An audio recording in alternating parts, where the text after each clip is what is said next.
Hello everyone and welcome guys to the rFactor 2 competition system grind on Tuesday evening. We're going to race the Tatuus Series 2021, the Alpine Cup Series 2021, both at Mills Metro Park, the one in the outer loop C, that will be the Tatuus, the other one in the inner loop B, or the other way around. I keep messing those loops up. But effectively, that's not going to be the only races for tonight, but also we're going to race the Lmp3 car around the bumpy Sebring track. And I am pretty much sure you guys will enjoy and love that big time.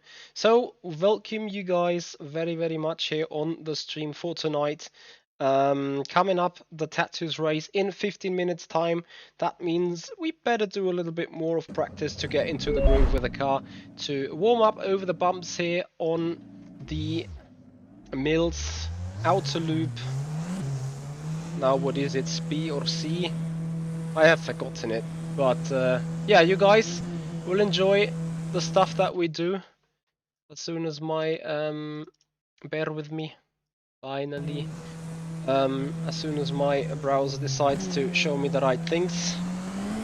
So let's get up into race pace, let's get up into race happiness, I want to say. Pokoni, a good evening to you buddy and welcome. How are you doing my friend? Thank you so much for joining us tonight. For tonight also no iRacing planned. That all said, of course, we're somewhat liable from how stable rFactor 2 is running, how good everything is working, and yeah, how much fun we're gonna have here. Although that missing fun will get us to iRacing, but you know, I don't want to get frustrated with rFactor 2 bugs, if any.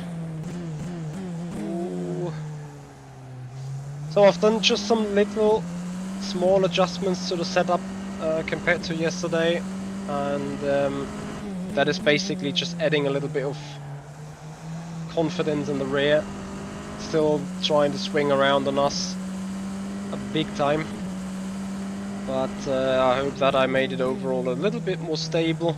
At the same time, I tried to increase the front end downforce. So let's see what we can do. Pokoni, happy and glad that you have a working car again. Just me imagining to not have a car, a functional car, to not be able to go to work or go to the shop and do big purchases. I would turn mad. Venox Plap, good evening and welcome to the stream. Guys, it's not long till the race, basically just some 10 minutes. So all we're going to do is we just ready up for the race. Yesterday we did 131s in the quali session. I don't expect it to be that quick here with race fuel.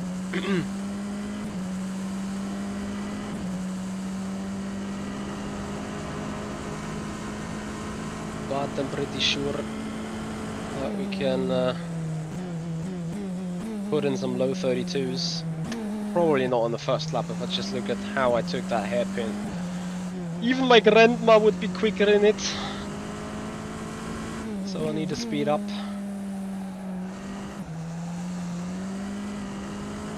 Hello Lexar, welcome. Venox Plep, this is the fictional Mills Metro Park. Has 6 different layouts. Inner loop ABC and outer loop ABC. Hey Julius, I believe it is a 20-minute race. That was a 1:32.88. The Alpine Cup car race will be 25 minutes, as far as I'm concerned. So, 1:32.8, we can do a second quicker than this, that's for sure. I think I am still running the shitty iRacing profile. Yes, good job Michi, you fucked up. Sometimes I could really slapstick myself like a big time. I'm sorry guys, bear with me. Bear with me. Profiles, put it to rFactor 2. You know, I was going over the bumps and like, what the hell is wrong with the steering wheel? Like, kind of not giving me any shocks whatsoever. But hey, we got it fixed now. Hello. Hello. Noise. So let's see if that works better. 5 minutes till we have to register for the race. So we will just make use of the remaining lap to get up to speed. Car is very much on good traction now. Probably even a bit too lazy. But you see the car's not really swinging around like mad like yesterday. So it also feels a lot more stable into the upcoming hairpin, which will probably and sadly be the best overtaking spot here in the track, despite most difficult as well. So I'm gonna expect loads of incidents here. In hindsight, not knowing how many qualifying laps were done by other people in the last couple of days, well, hours actually, I still believe I may start from pole position. Question is whether we just want to drive that home or whether we want to go with a back to front challenge. Pokorny, you mean the lap was a iRacing race? 7.00. You wouldn't believe it if I told you, so you have to watch it. I forgot it, I'm sorry. Well, of course I haven't forgot it, but you know, that iRacing race in the end was too good to not be watched back, so when you find your time, it will be beneficial and it will be worth watching the entire race. Apparently I'm going to upload it as a standalone video at some point. Someone please just slap my face, please. Okay, so right now I'd even say the front end of the car is now too lazy.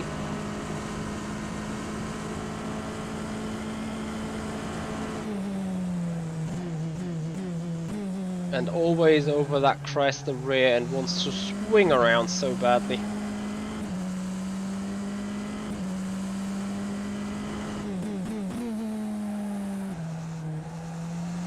Any one of you did a Tatuus Winter Series race?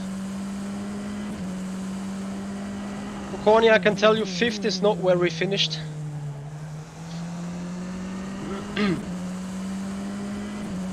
Any one of you guys have experienced rain in one of these races, maybe? I'd be interested to know that. That was a 1:32.00. Oh man. Okay, small changes to the setup, small final changes, and then some quick calculation of stuff. Setup. I got 5 minutes. I'm gonna do the calculation first. Bear with me. Need to get the fuel right, you know. So, rechnen or calculator, however you want to say it. It's a 20-minute race. 20 multiplied with 60,200.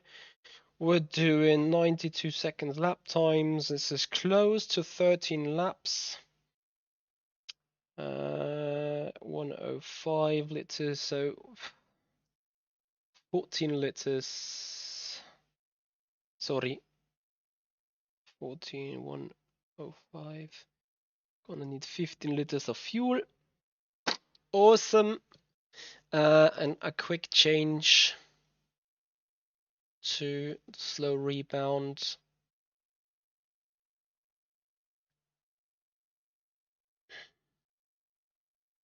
Drivetrain can't change anything. Electronics can't change anything. Can't change anything.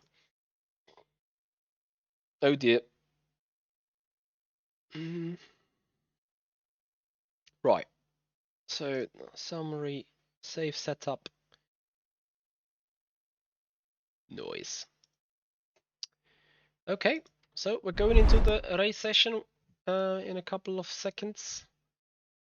So we sign up for the competition system. So that is actually our program for tonight. We're gonna race the 20-minute Tatuus race at Mills. Then we're gonna race the 9:30 p.m. 25-minute race in the Alpine Cup car. And in the end, the final will be the 25-minute race in the Lmp3 winter car. So we're going to register for the race so that we don't forget. 25 people have registered. We're quickly going to have a look into the standings right now, as in qualifying positions. Where are we? Oops. Yeah, if you go into the wrong one, then you see wrong results. So yesterday we did a 31.1, and that is still pole position. So depending on how many people and what kind of people are in, I'm still heavily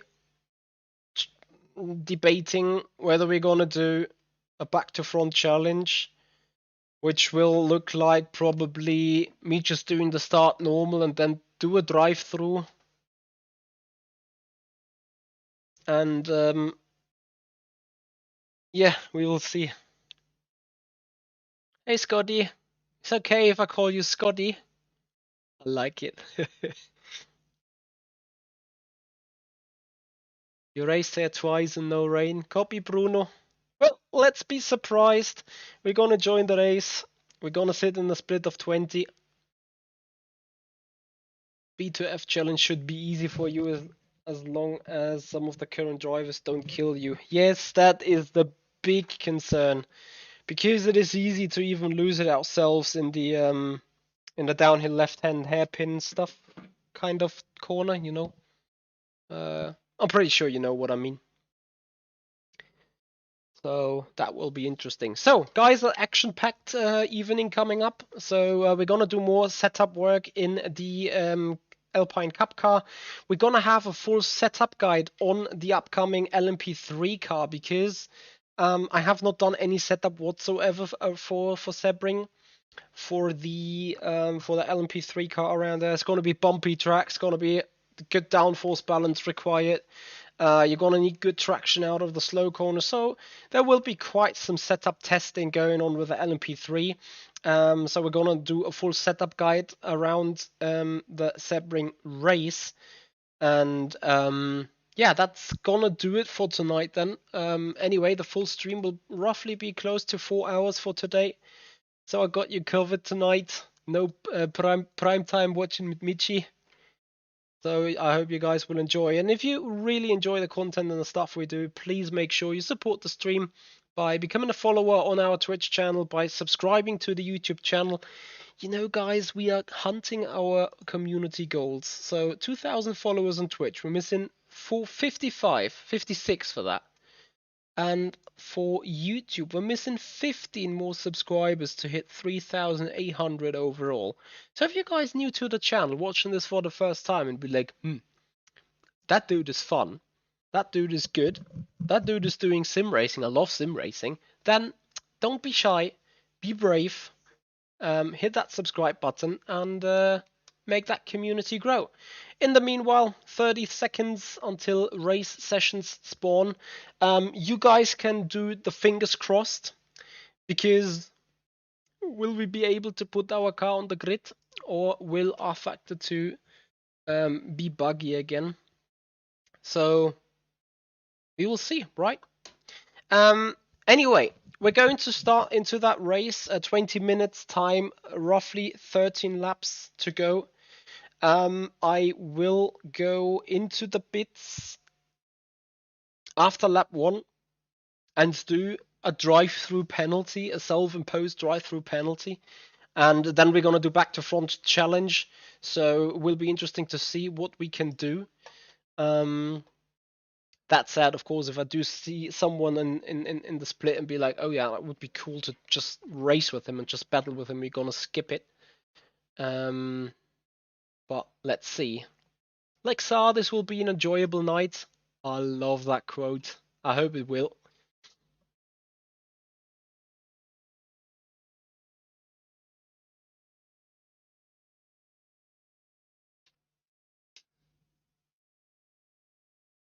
So, loading into the game. In the meanwhile, I am able to set up the overlays, I hope. So we're gonna race with a tower, with a driver's box. I can refresh the overlay, and then you guys will be able to see the full race action. And I hope you guys will enjoy the race as much as I will enjoy the streaming and sniffing some coffee on it. Also, a little bit of a forecast what is about to come up in the near future. Interestingly, there is no racing going on for me personally the next weekend. However, the guys have the Gt3 Endurance series at Portland. So 3 hours of Portland. David Mrožek and Jene Simoncic are... Simoncic, that is the real pronunciation of that name. Jene Simoncic. He actually told me at some point, and I always keep fucking it up. Sorry, Jerne. Good boy.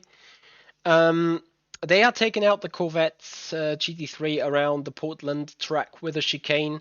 3 hours racing to come up. I am planning to stream their point of view for you guys so that you know what's going on in the team and how well they are doing.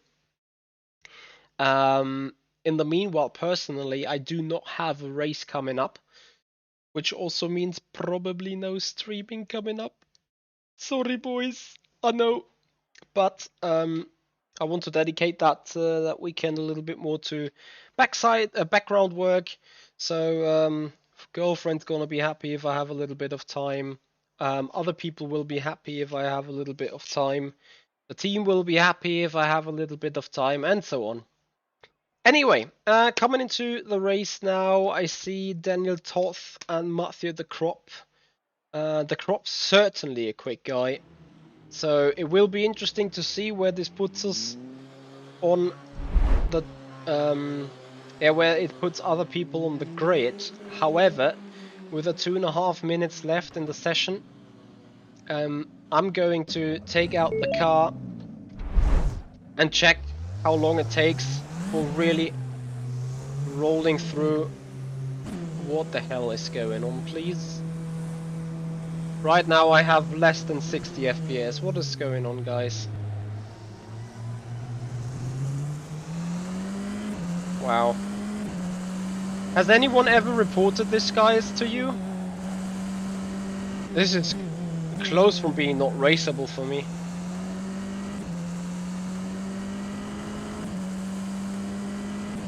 Do you see what I mean?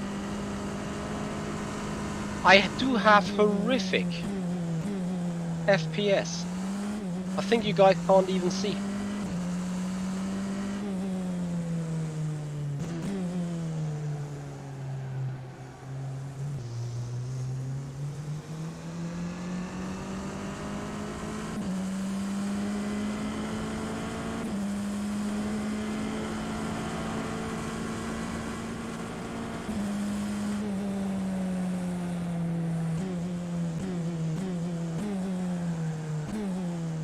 This is horrendous now. It wasn't like that yesterday. Okay.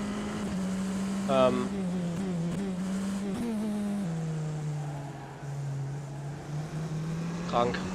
Was ist denn das jetzt? I am so annoyed. Now it seems... No, it's not even working.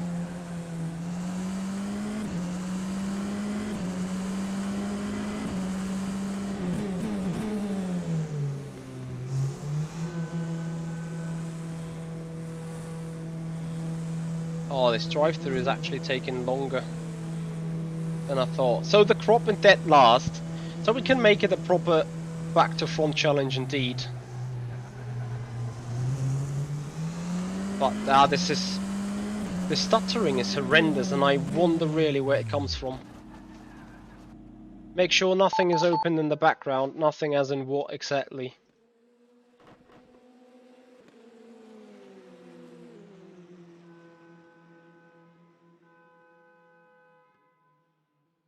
Oh, you know, I could smash this game.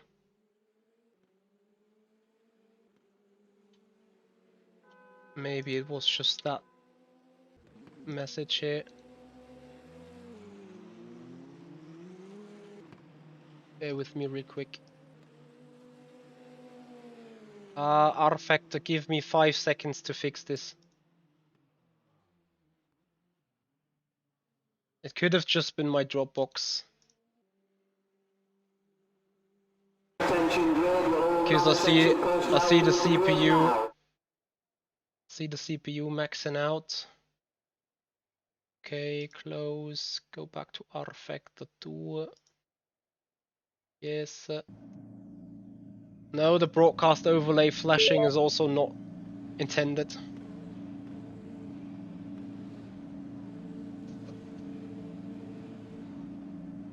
But this could be the issue.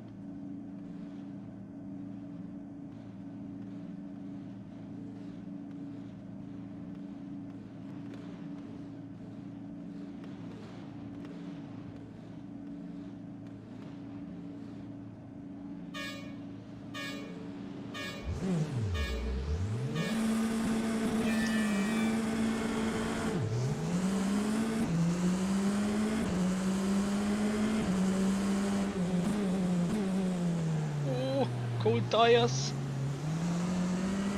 This is not raceable.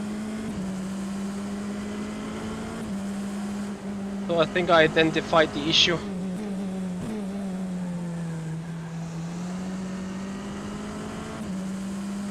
I'm very sorry. Let's see if that comes back. No. So for some reason the broadcast overlay is giving us F-ups. So this is the issue indeed, the broadcast overlay going bananas. Let's see if the same occurs in qualifying view.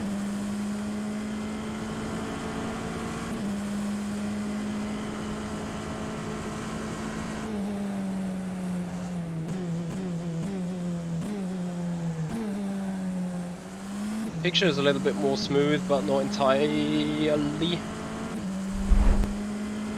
that is unraceable. Okay guys, I am very, very sorry. But no overlay this time.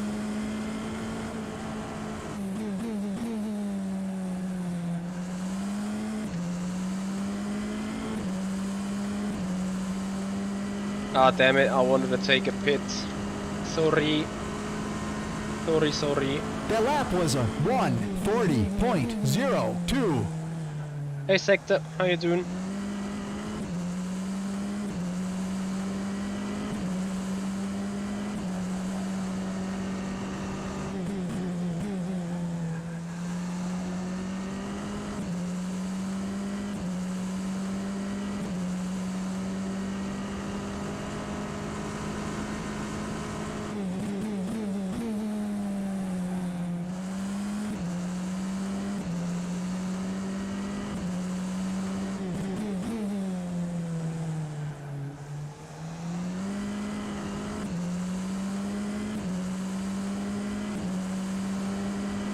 I don't know whether it's a track-specific thing. Guys, it doesn't really make sense to do a pit stop still, I'm afraid.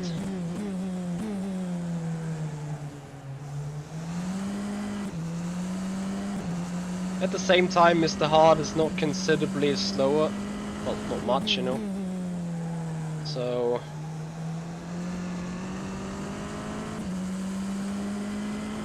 if I take a pit stop now, I'm gonna drop back in 5th. Oh, you know what, I'm just gonna go for it, just for the fun. Because it will be fun still, isn't it?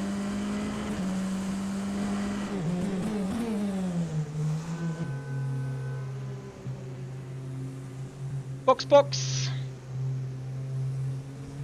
P3... The lap was a 1:38. probably still even stay 4th. Not even, not quite.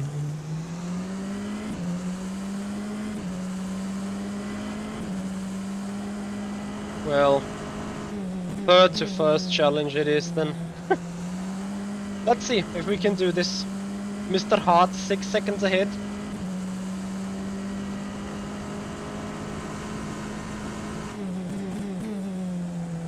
So it wasn't it Bruno Gill, the car that is ahead of me, that the guy was saying it's easy to overtake here if you don't get killed. Well, let's see how easy it really is.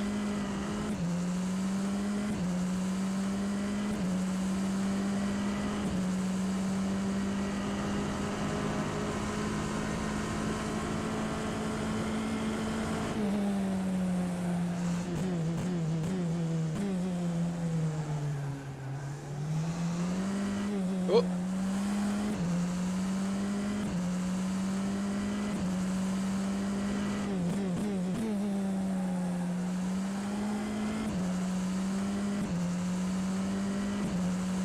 So 6 seconds to the lead.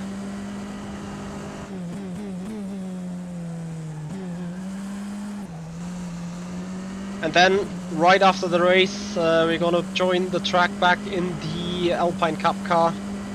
I'm gonna do testing, setup working. The lap was a 1:34.78. So then have a 25-minute race in the Cup car around this track as well. You see it's extremely bumpy right here.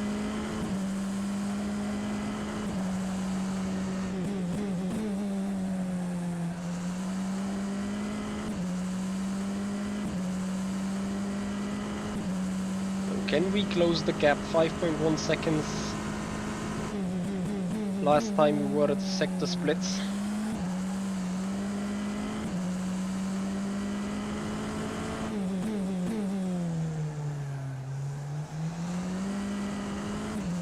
.6. We're gaining. Roughly 10 laps to go, I assume.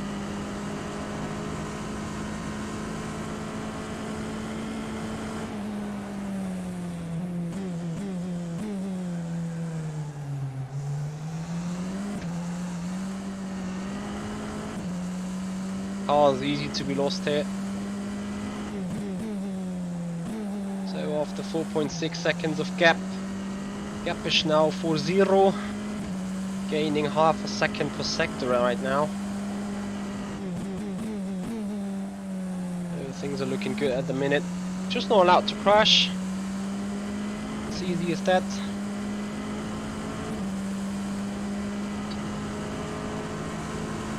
That was a 1:32.03. So if done right, we're gonna have at least a battle for the lead. And in the Alpine Cup car, we may face a back-to-front challenge as per standard, since we didn't have a qualifying run so far. And Alpine will be much more tricky to overtake, though, I assume.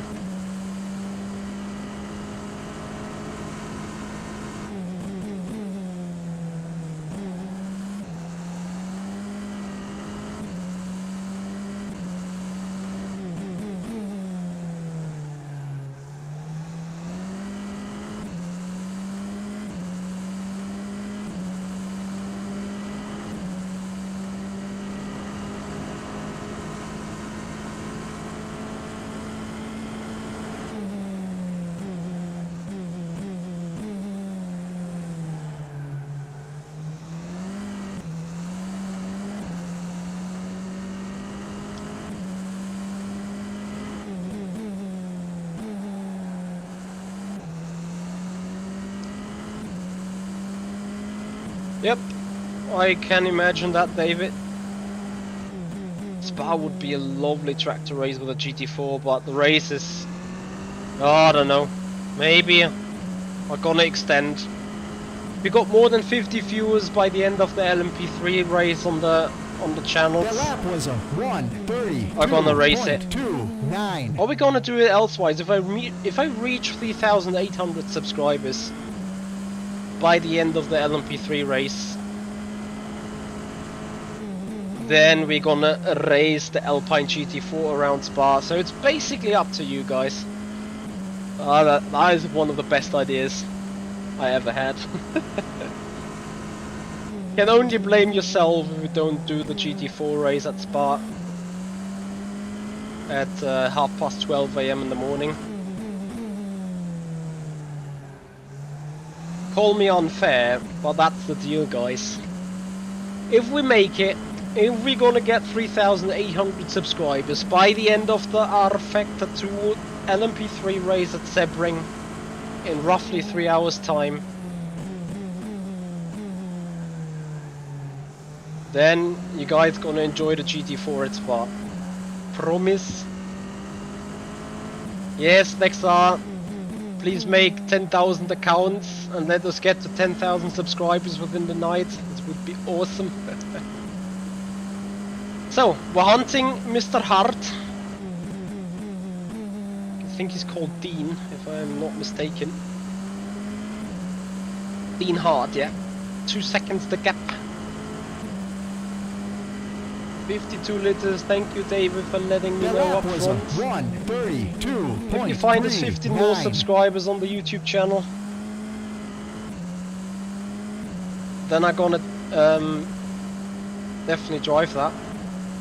I mean, I would love to race that, to be fair, and then have it as a back to front challenge. Oh my goodness me, would that be lovely, wouldn't it be?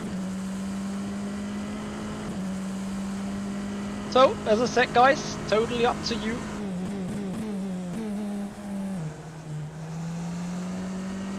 Ten minutes to go in the meanwhile. So it's more looking like 13 laps, not 14.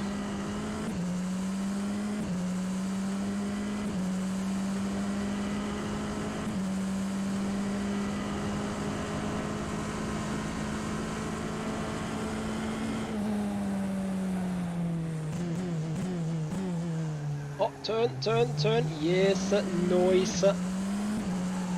Und Spinala.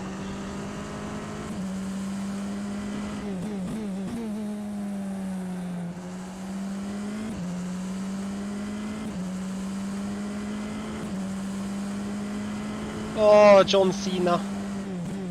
Lovely words, bro. I can understand, you know, I see a lot of people viewing here, they can identify with what we do, they can identify with my personality, which is great.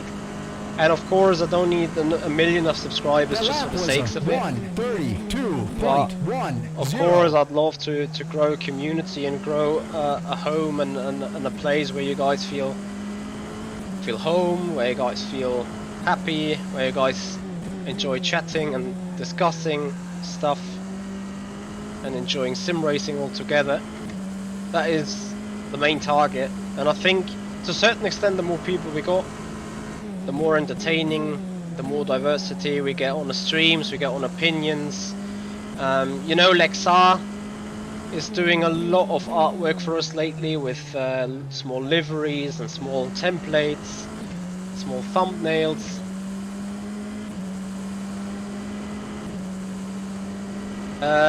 Lexar and Marcus agree with what? Oh, I'm completely forgetting we're about to go for the lead here. What a switchback. What a tricky move.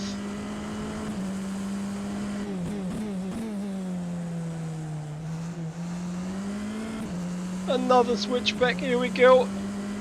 Next time we're on the inside. And into the lead we go. Now make it defend.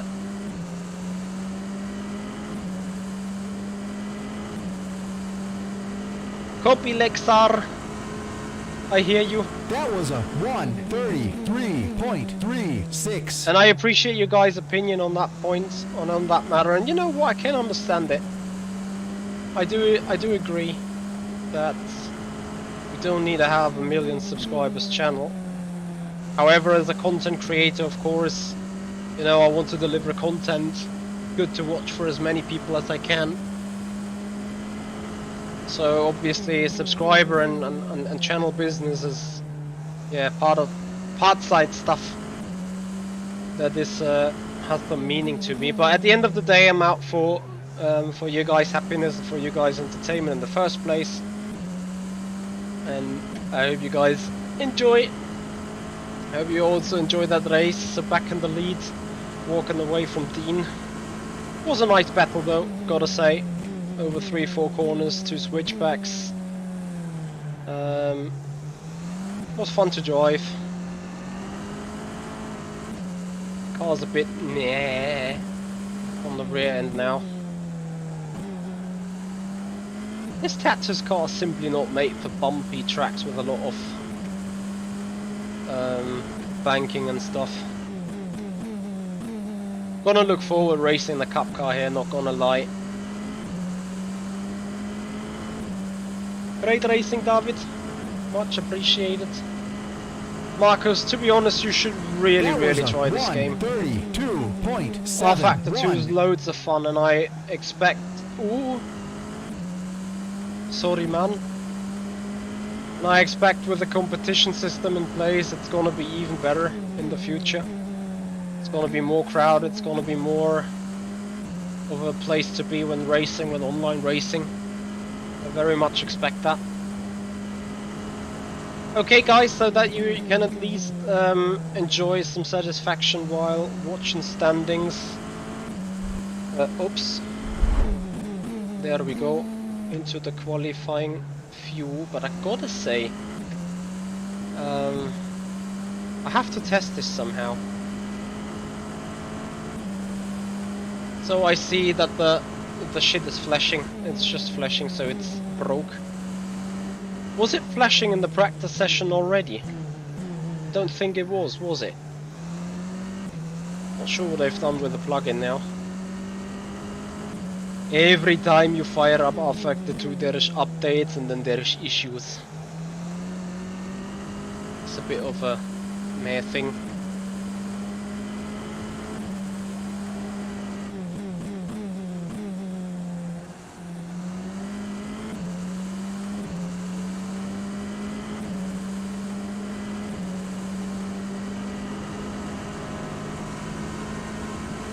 The lap was a 1:33.13.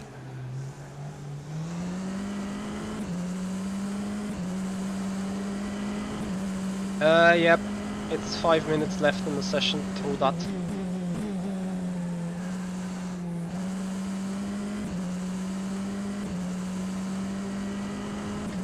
I'd love to give you guys the overall standings, like for real. Just don't know what is up with it right now.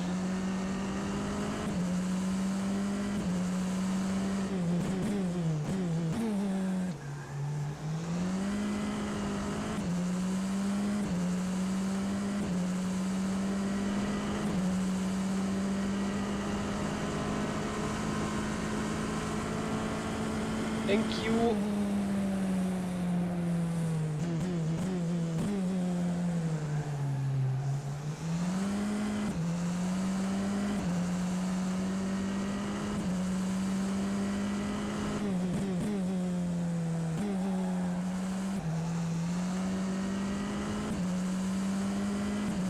Well, Dean Hart's pace is really good, I gotta say. I mean, yes, we took 6 or 7 seconds away from him in a couple of laps, but still, it's not like I'm moving away ages from him. The lap was a 1:32.47.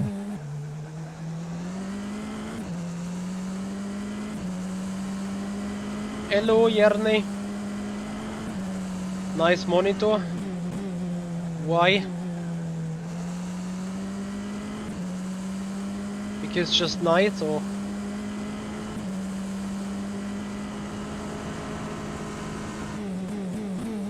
Because you want to get it for your rig as well. Thank you.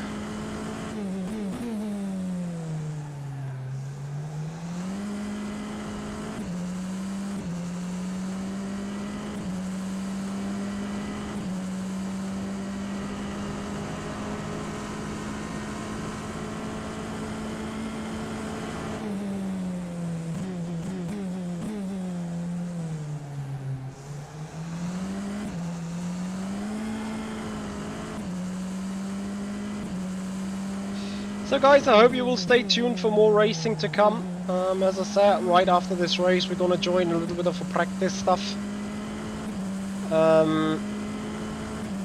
In the Alpine Cup car.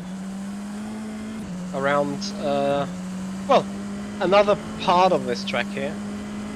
Well, apparently it's with me in a couple of days. Nice! Gt3, you're gonna join the Ultra Wide Club. I'm proud on you, buddy. Good decision. Can't wait to hear you love racing with a widescreen. So guys, I believe that is final lap. Let's make it the quickest lap of the race. Smooth as fast. Apparently it may be two. No, it's gonna be the final lap of the race.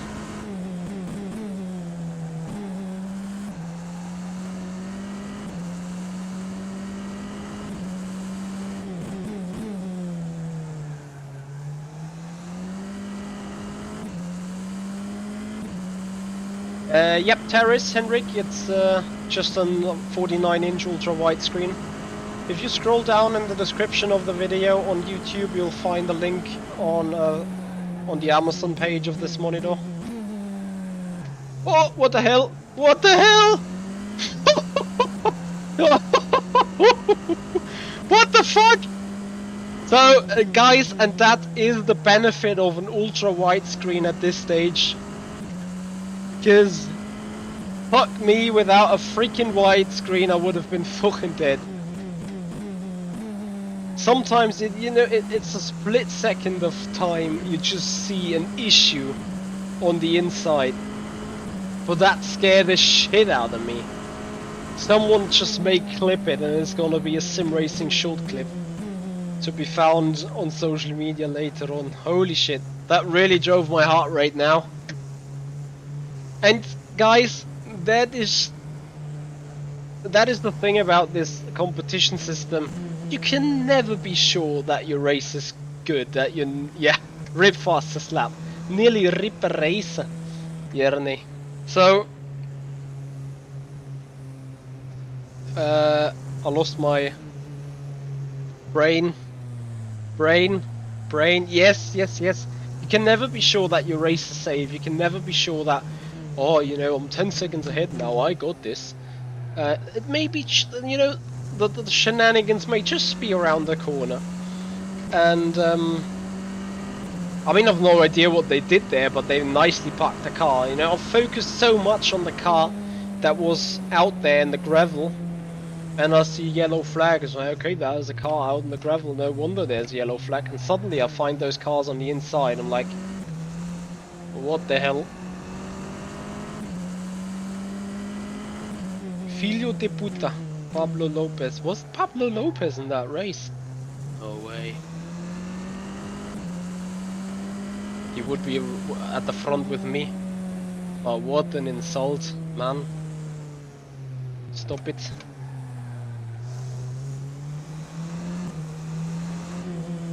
Thank you, David. This is a fortune in Brazil. 1,200. Oh, that is a lot. Usually the screen is like 800 euros or something. It's not much. Ah, Pablo Lopez Garcia.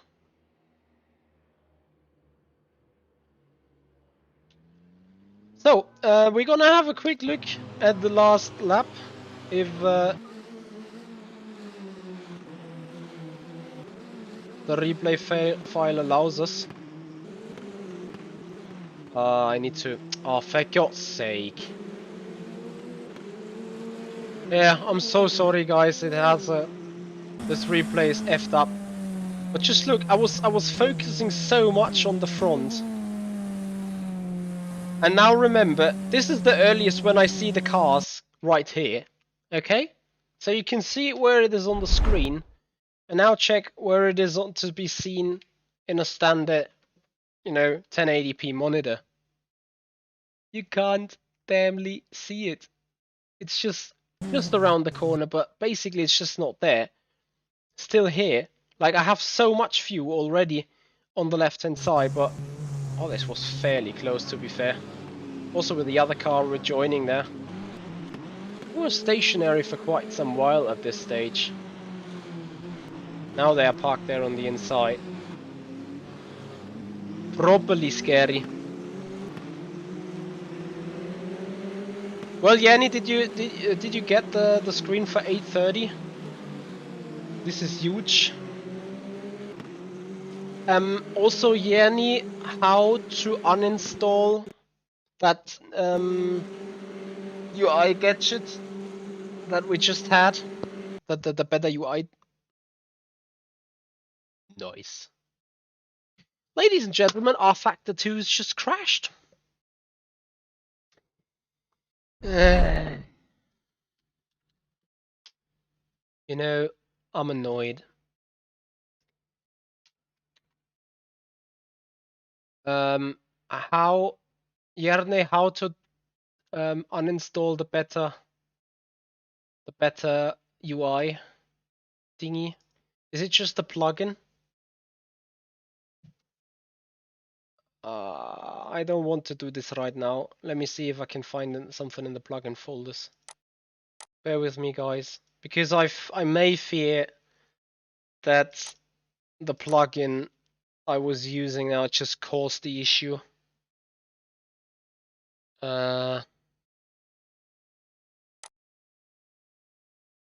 If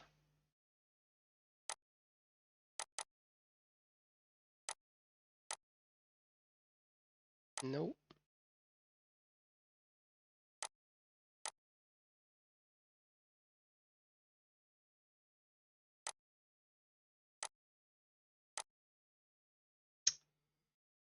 If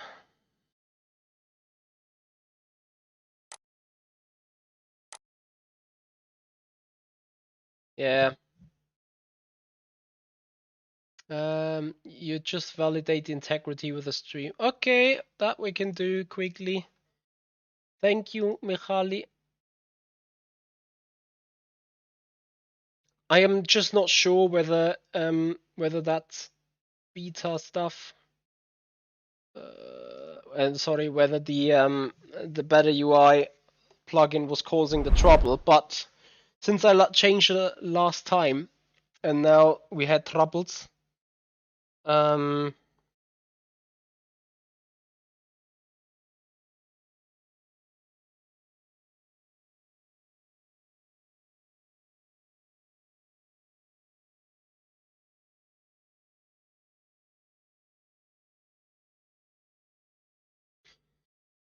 one missing data to be downloaded again. So I hope we can quickly have a look at the final result of the race and then be back into testing real quick. So guys, stay tuned. We're gonna be back on track in a couple of moments. No much delays, I hope.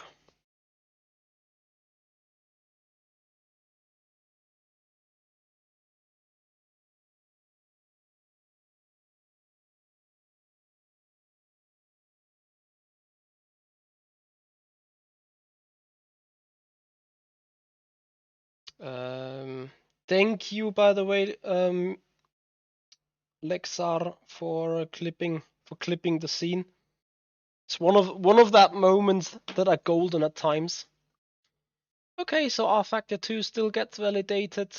It's downloading 0 bytes from 0 bytes with less than 0 byte of speeds. That's what Steam is saying. Oh dear. Thank you. Sorry, guys.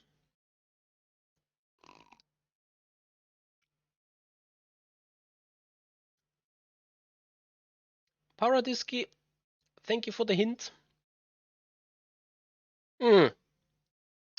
No way, Lexa, and you are so fucking right.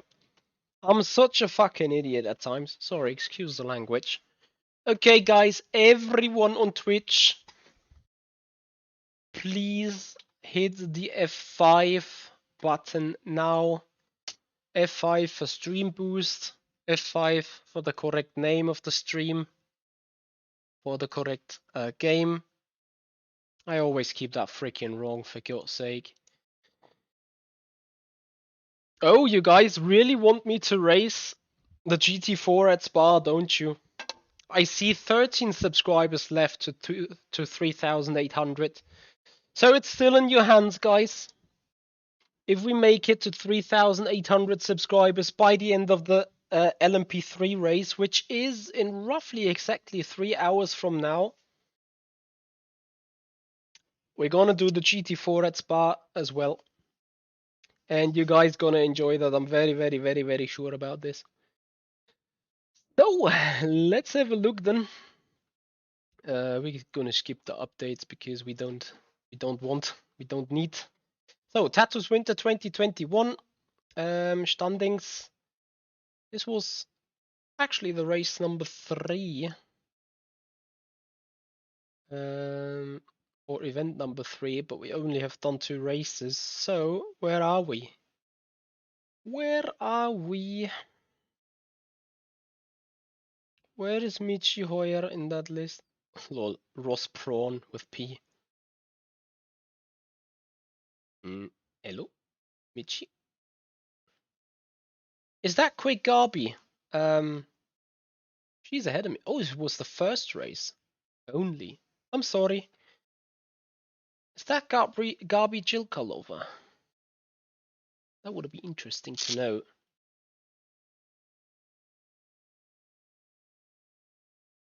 To be honest, back then I got that screen for 739 euros or something. But it's over 2 years old now, so. Anyway, so 53 minutes to go, which means we better get back into the car and we better get back to racing a bit. First of all, though, because otherwise this is gonna be screwed up again. I see. She finally found a way into rFactor 3. Would be lovely to race against her here on the rFactor 2 system. But yeah, not sure if she's done it streaming wise. Paradiski, if you follow her, did she stream it? It's good to see her in the system indeed. So Lexar, please a quick double check. Does it still say iRacing on Twitch? If so, proper F to me then.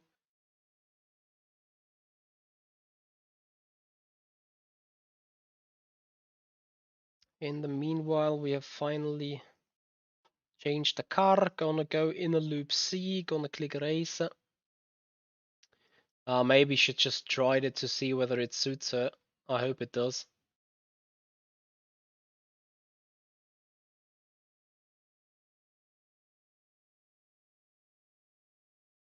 Hello. It's goody now. Lovely. Thank you, Lexar, for letting me know. Why does it say Tobin Raceway again? Oh, this rFactor 2 at times is just bollocks. Anyway, we're gonna make use of the 50 minutes now, of course, and get ready, get up to pace. People said they were doing 1 minute 11s. I'm interested how.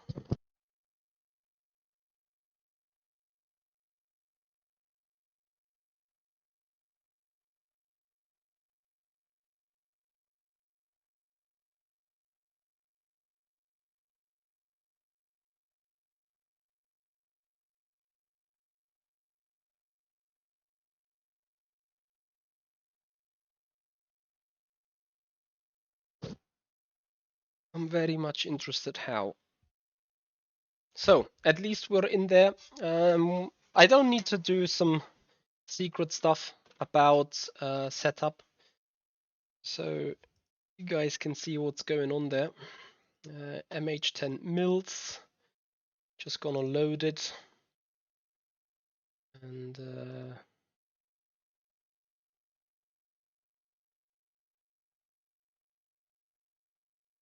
oh, okay. I'll see how I may have done it. I've not even lowered the the tire pressures, which is of course a big F. Big F. Yeah, I think that's it for now. Just drive. So in the meanwhile, you guys should see a non-blinking overlay again. Don't you want to grid on practice? Oh, has Mr. Git a server up? Bruno, if you got the login details, I'd immediately go onto a server and see how I do compared to some other guys. Immediately.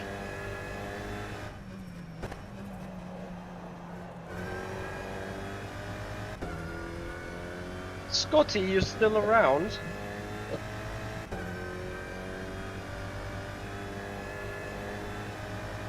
Understeer, understeer.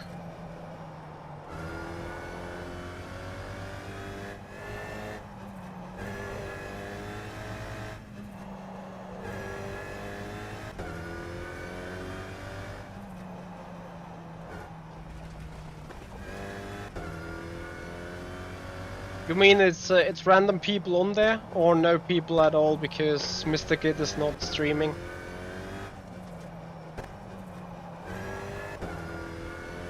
Nice, Scotty. Awesome support. It's called Mr. Git Alpine Cup Practice.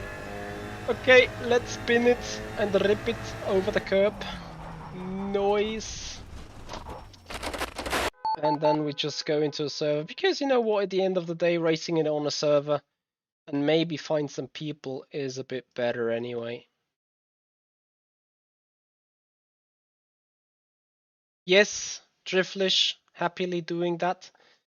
So going into the server, let's see Mr. Git. And shout out to Mr. Git, a streamer also on YouTube and Twitch. I think especially on Twitch. Doing loads of ACC, but lately also came into rFactor 2 with a competition system. Thank you so much for running a server. There he is, Mr. Git Alpine. Actually, he put servers up for all these. Nice. So apparently means we're gonna do our practice session later on in the Lmp3 also on his server. You know, if it's around, we gladly take it. And then I can show a Driflish again what it is with that detached anti-robot setting. For the next race coming up in roughly 45 minutes time, we're gonna be random on the grid. So we don't have done a qualifying. We will be somewhere on the grid. I hope I'm gonna be somewhere down the order. Lexar, I think other people should be able to see my livery. I am unsure though. It depends on the server settings whether download livery is enabled or not. So I don't know. It may or may not be shown. But if I have one, I'm gonna just regardless put it on. So we are on the server. Just need to redo my settings. And oh, lovely! We have 6 drivers on it. Let's hope it's not AI. So Driflish, on the suspension, you scroll down and then it's called the Antis way. It's not called anti-robot, it's called Antis way, and that is the anti-roll bar setting. Yes, Lexar, do it. You know, just join the server and see whether we can see it. So we have 6 drivers, 30 more minutes. Actually, we have real people in the server. That is awesome. And we have a broken car already. That's awesome as well. Please, can we put on no invulnerability? Big F. But happy to practice with some people here. A little bit more entertainment for you guys as well. Please tell me that the damn overlay is working now.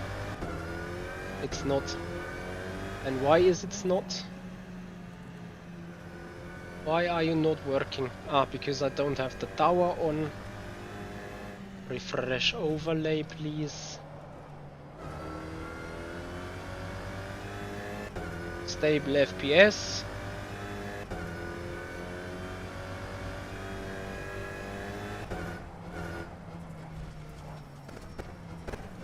Okay, this looks goody finally. Now we just need to wait for the picture to come back on the stream. What the hell? Is it still black? Finally. Okay, we can finally do more focus on the driving again. So I see 114.1. The Cup car itself, you need to do loads of trail braking. It likes rotating on the brakes, and that's what it also needs.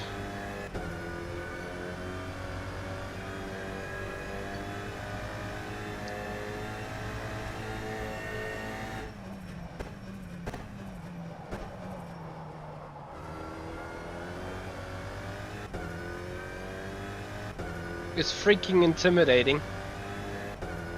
Might make me crash. Why that? Why so?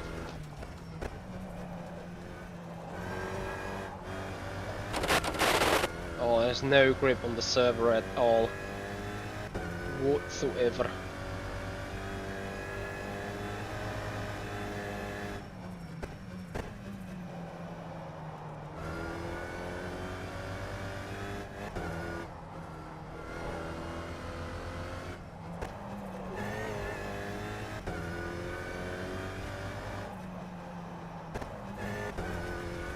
I'm still a bit puzzled how people did 111.7.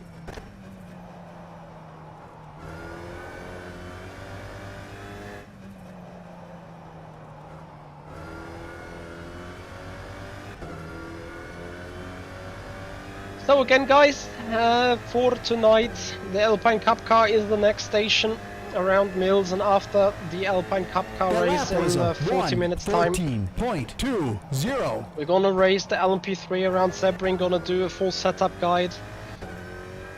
And well, that would actually take us to the end of the stream then.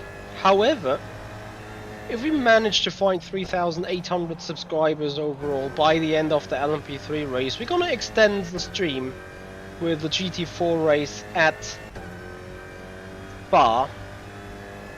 FL1P, are you Lexar?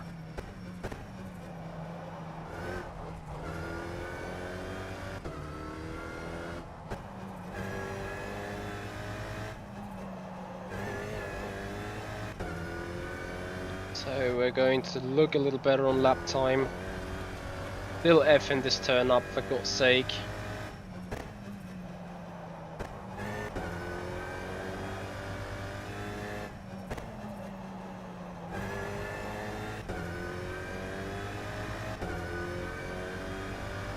Ten people on the server. This is great stuff. So we're coming in for P1. That was a Brake a little earlier 1:13.63. for turn 1 though, because you need that time on the exit. Lovely. Actually running with way not enough fuel.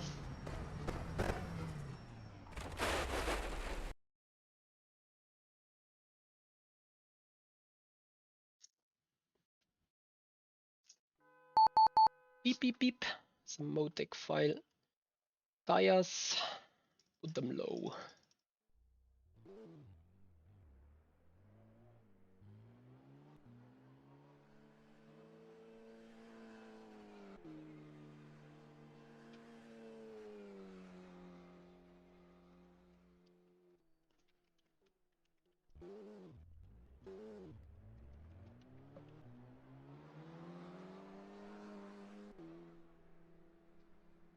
So okay, Lexa, I'm gonna watch your car in a couple of seconds then, because for the time being I'm just practicing, and it will also take some time for the livery to load, so we'll be fine.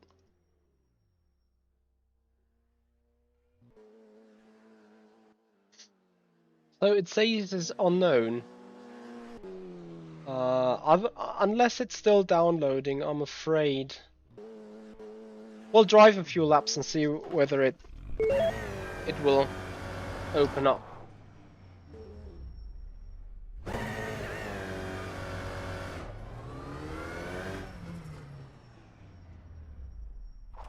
Ow. Sorry.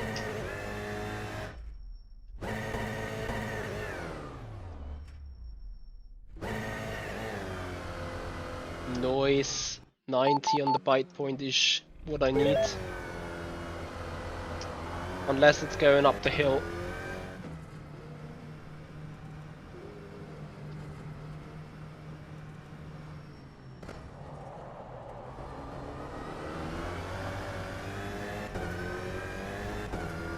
Next time you probably need to send me a picture. Okay, guys, stop the boring talk. We're now here to get up for pace, get up for real pace. We're needing 1 minute 12s. As we see Mr. FL1P in the 113. So we know that this is possible and stuff. Despite I do have some race fuel on now.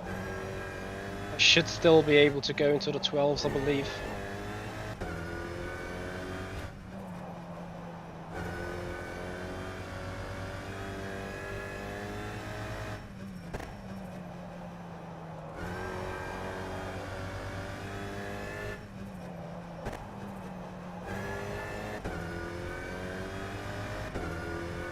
Why that, Lexa? Bored to drive, or?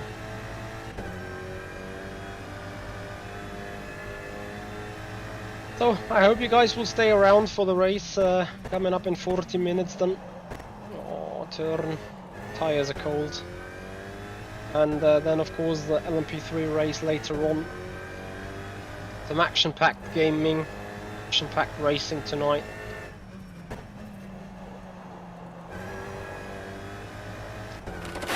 Ah, F. Oh dear. Yes, without a wheel, driving is probably not going to be the best idea.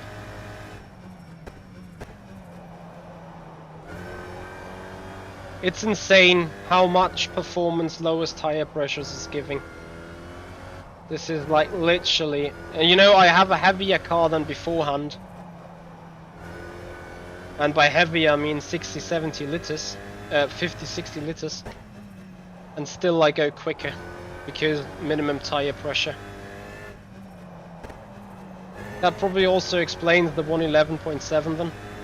Because if I can do a 12.5, 12.6, something like that in race pace, then that was a surely can do 11.7 in quali.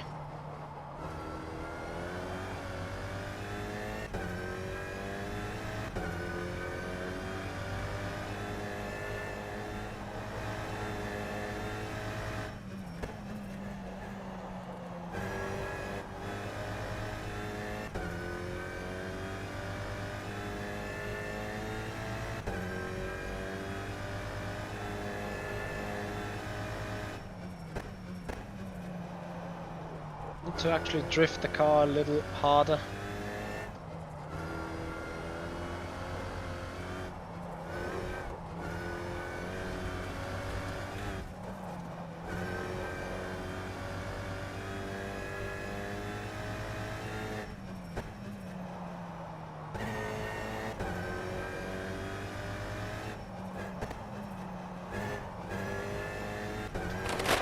Ah, for God's sake.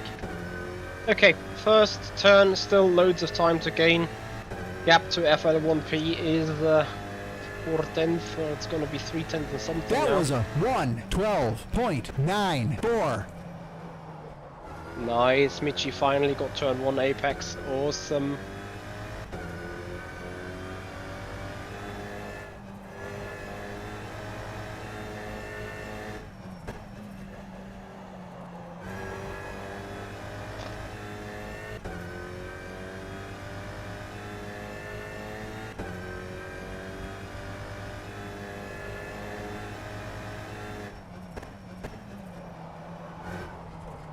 Yes, loads more drift into this turn, and suddenly the time just magically goes quicker.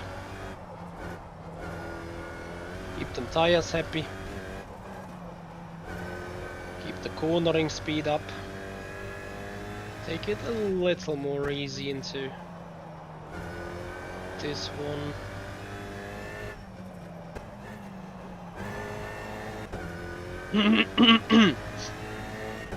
Still not a very good lap. It's not enough for P1.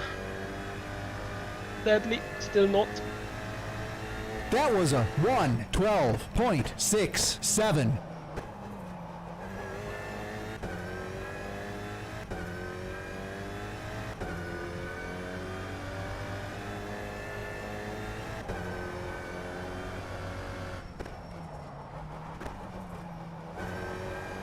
F.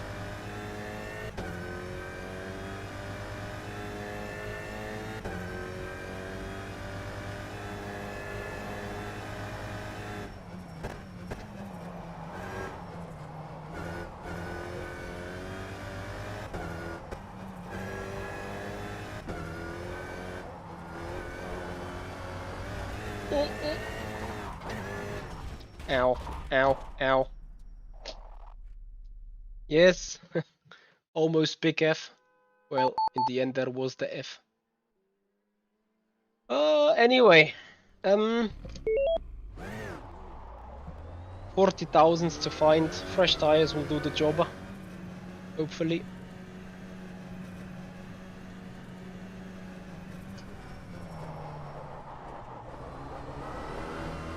Guys, I very much appreciate your time. Thank you so much for joining tonight.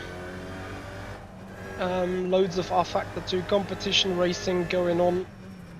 I see the hype has lowered down a little. It is an established beta. People are between mourning and enjoying it.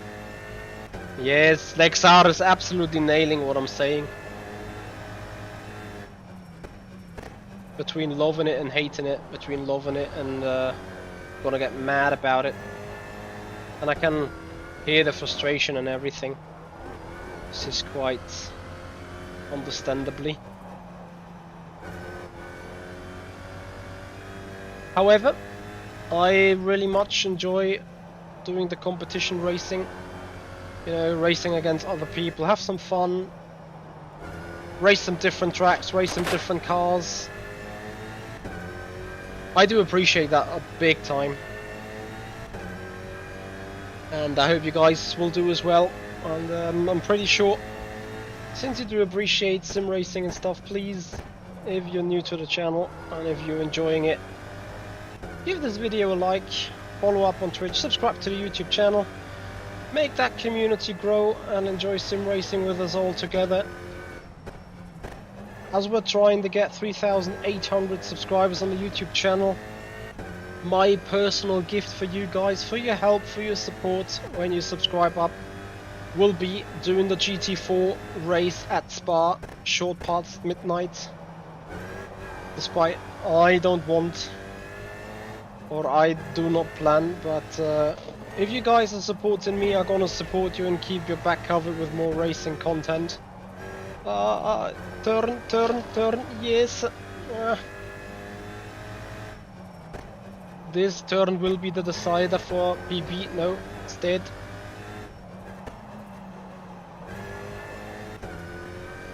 Oh.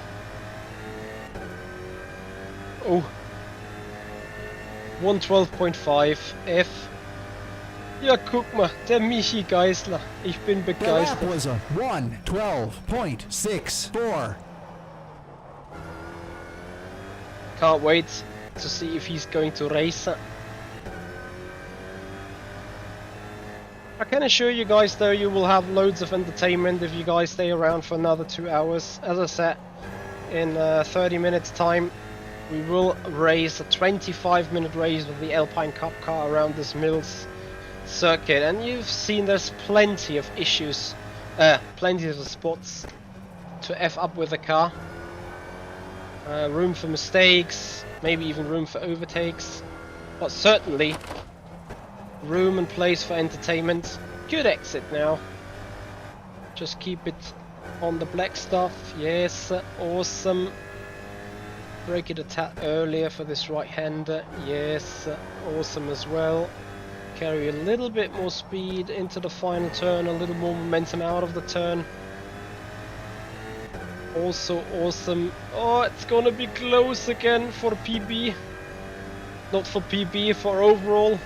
Purple.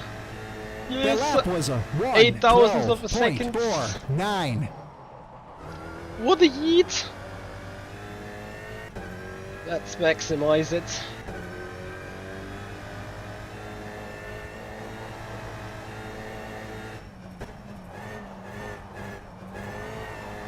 Ah, too quick.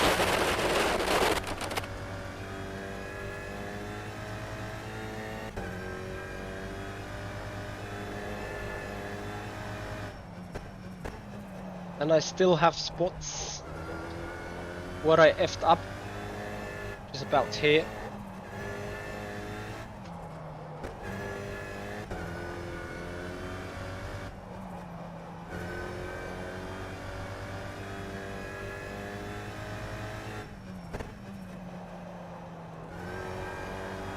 It feels weird, but actually minimum front turning wheel in front turning wheel inputs. Mitchie, are you serious?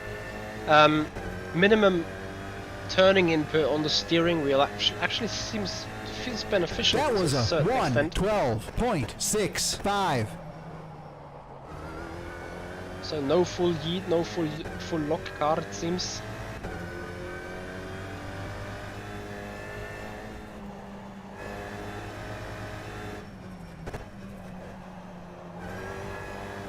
Oh, this is a good exit, I think.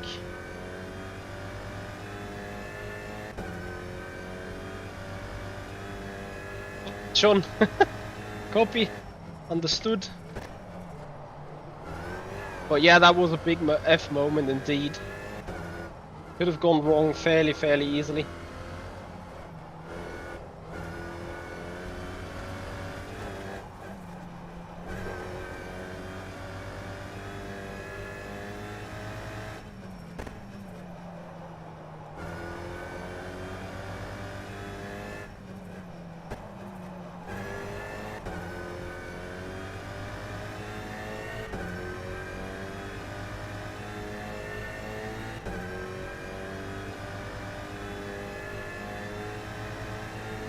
The lap was a 1:12.75.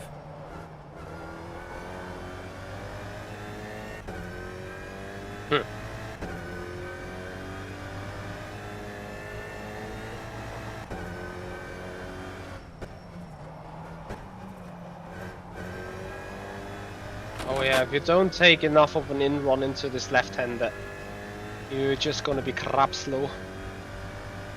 And you really need to hug the inside here.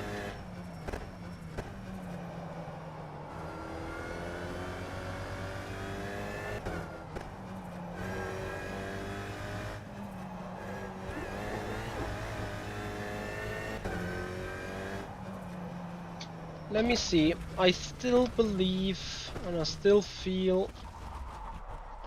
Sorry, there is still more potential to be gained on the setup, to be honest.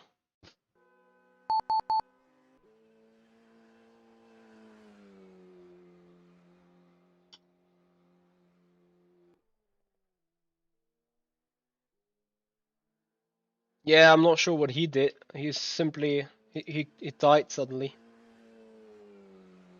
Chassis... nope. Suspension... slow pumps already. If quite, you know. Maybe I'm just gonna reduce the rake a bit. Maybe it helps. There's not much more I can do on the other stuffs there. Well, I could, but you know, I don't really feel like there's loads of stuff helping the situation. David, have you tested this? Lower rear right height? I don't actually feel I need more rear end grip. It feels more like I need more more front end, to be honest. Okay, let me just quickly do a lap with fresh tires and try to see whether I can improve.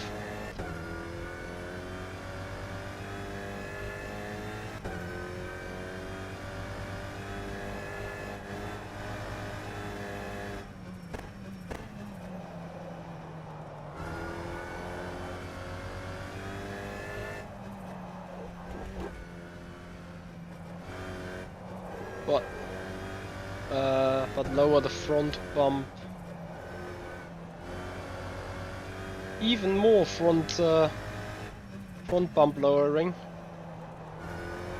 Wait, did I put that on maximum stiffness?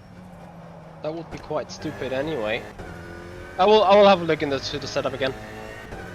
But first, lama do a hot lap.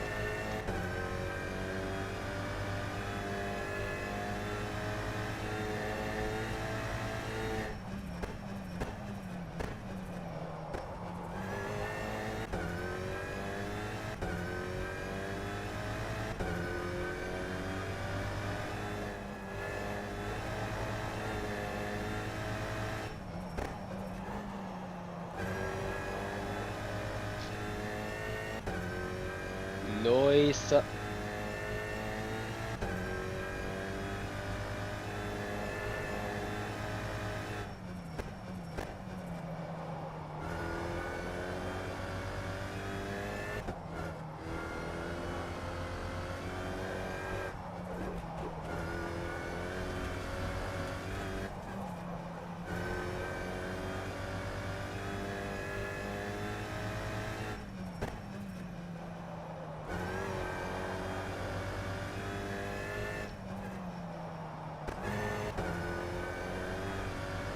Car's loads better.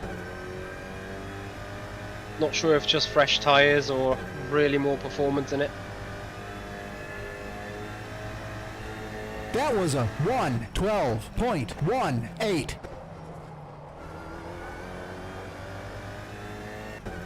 Second lap, tires warmed up. Nice.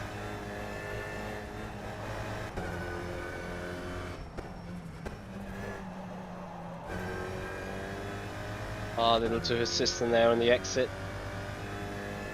I'm missing a full 10th to the BB. Well, to absolute best.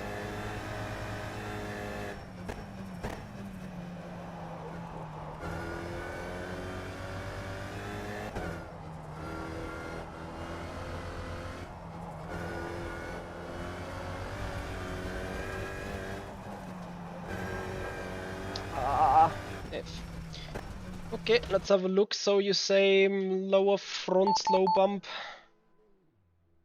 suspension and chassis in the back. Did you say minimum ride height indeed? No, really. David, what ride heights are you running?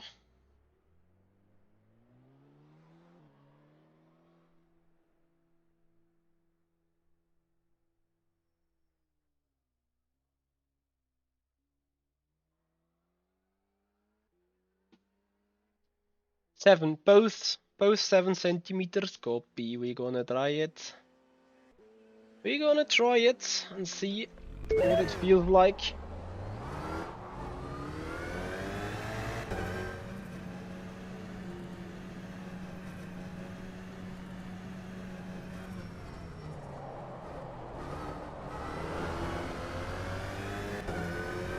I see Lexar, but I think your livery... No, your livery is a standard one. I'm very sorry.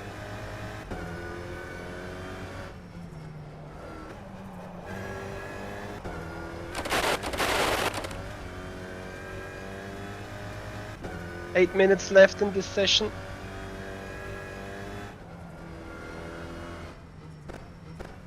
I have maximum stiff rear anti-roll bar. Oh. Wow. Unless this is a fake feeling right now. This car is mentally quick and grippy now.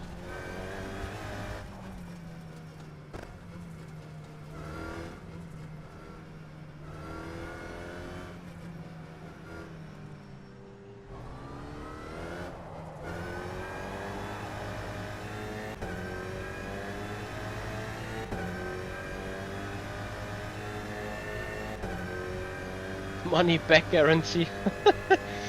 Copy.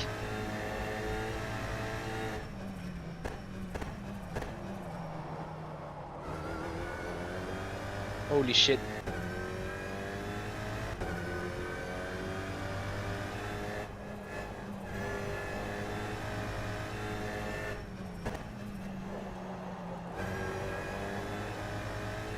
Yep, that diffuser is very, very strong. Holy F.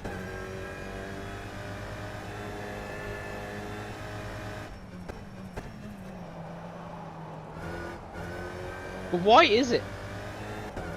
To me it doesn't make so much sense that the diffuser is so strong compared to the nice. Just running into too much dirty air there. I don't understand why the diffuser is so much stronger than the rake, especially in this car, where there's low aerodynamical grip and everything.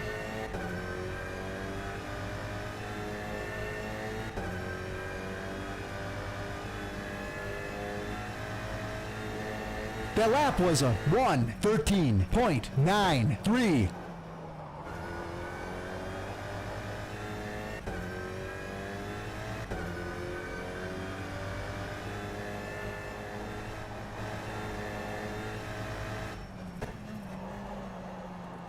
What brake bias are you running? Just out of curiosity.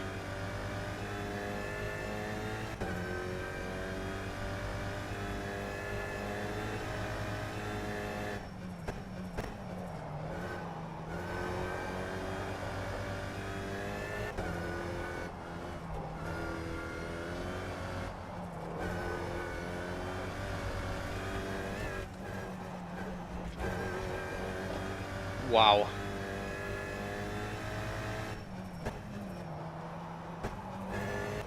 I fucked up this turn completely.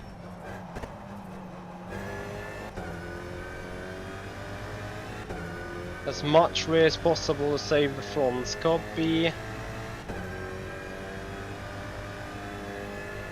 That is That lap 30. was a 1:12.01. But that is sending the car into a straight spin. At least on my setup. So on a 42. See how that feels.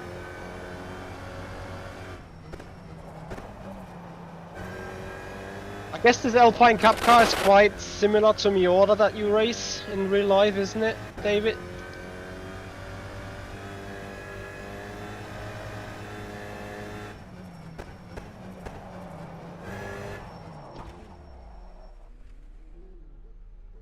I can't even saw that coming. If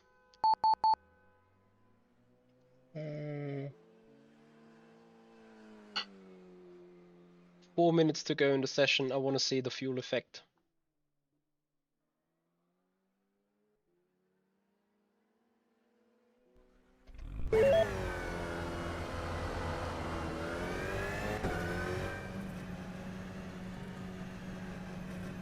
This is awesome, you know, a server with 15 people practicing on it. I guess most of the guys we will see in the race again.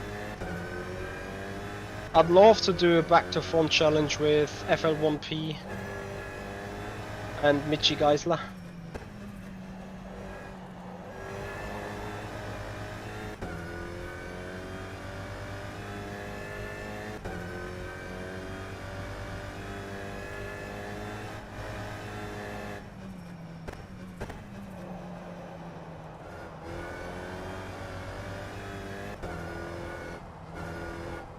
And certainly it feels like you need the 2 laps to get the tires up to temperature.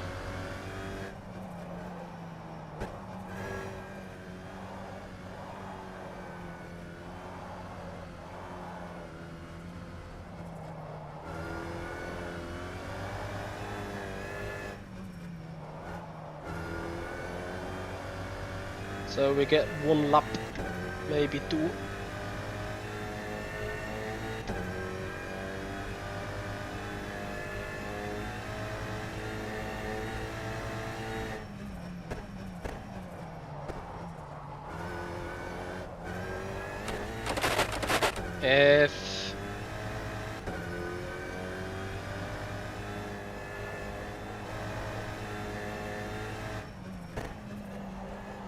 That said, again, you need the tire temp.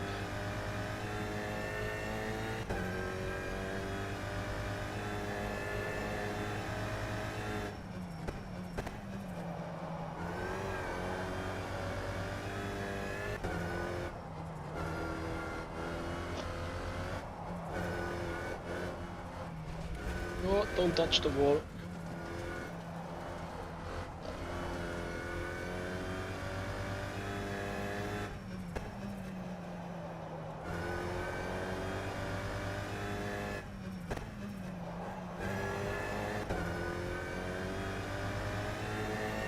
Be prepared, guys. Push, push, push. We're gonna forward 111. 5 maybe, hopefully, whatever. We'll see. That was a 1:12.69. Oh, we go for a dead on one. Because stupidity. So dumm. Wie kann man nur so blöd sein? Oh.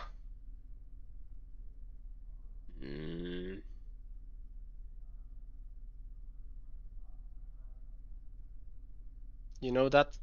F. Big F, actually. That is big F. Why? Okay, while we're waiting on the session to reset, I will do calculations of stuff.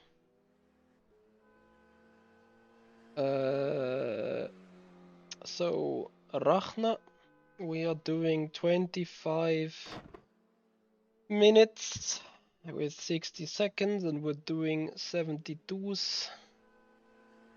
Well, maybe 73s, so 21 lapis, 21. 2016 makes it 44 liters of fuel required.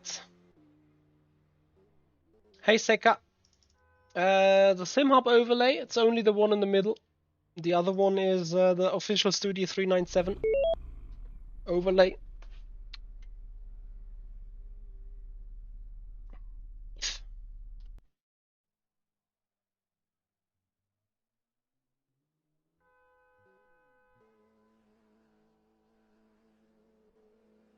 Yes, Casper, quick muffs.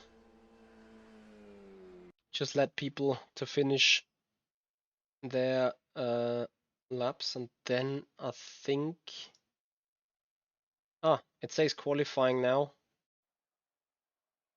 Well, you know what, the bad thing is, qualifying would mean... Ja, fuck meter. Do you call this a new feature, rFactor 2?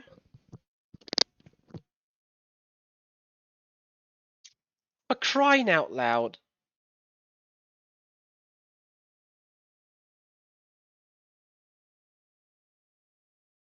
So I heard this of several people. And I'm gonna check game files integrity again. That rFactor 2 is randomly crashing when session moves.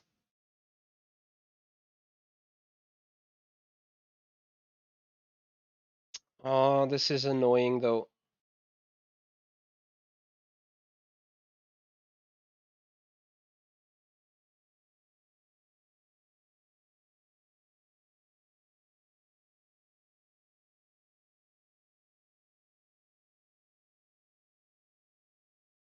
Scotty, you still around? Say hello.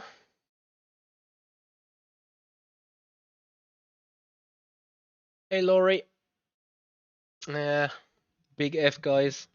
But effectively, as soon as this is done, hopefully within the next 10 minutes. Hello. I can't believe you're still around. You should improve that on YouTube to improve the watch time. This is a feature not available in Twitch watch time as far as I'm concerned. Anyway, while rFactor 2 sorts out its creepy files, I gonna sort out my coffee consume, which means effectively Michi is gonna get a fresh coffee. Nice. And Yeah. As soon as I'm back into the rig, I hope that my rFactor soon says, "Hey, I'm fixed, I'm ready to go, and I'm never ever gonna crash again." And unless it doesn't say that, I'll be disappointed. Like, majorly disappointed. If not, my aesthetically disappointed. Hello, rFactor. Nice. 80% of load.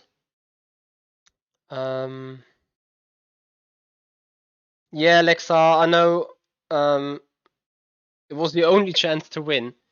What the hell is your livery that it is so disgusting that it makes me crash if I see it? I'm particularly interested. I could imagine a lot of things, but probably be wrong at all circumstances. And between you and me, I'm not going even to guess because it's probably not good for the public to share that imagination. If you know what I mean. Okay, just forget what I said. I'm not gonna dig deeper into that. Ah, what an evening already again. This is, you know what's the thing about those rFactor 2 streams lately? Since last week, since their major issues really have kicked off, I gotta say, every damn time I do start an rFactor 2 stream, I either get surprised by new issues, or I get surprised by known issues still not being fixed, or I get surprised with no new stuff not working that used to work flawlessly.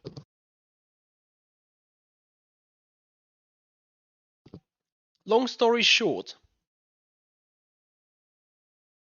every rFactor 2 stream has turned into a major mess lately. So I'm coming back at the rig, gonna sit down, watch the screen, see 99%. I see I have 5 minutes left to register. Just cool. Coffee into the mouth.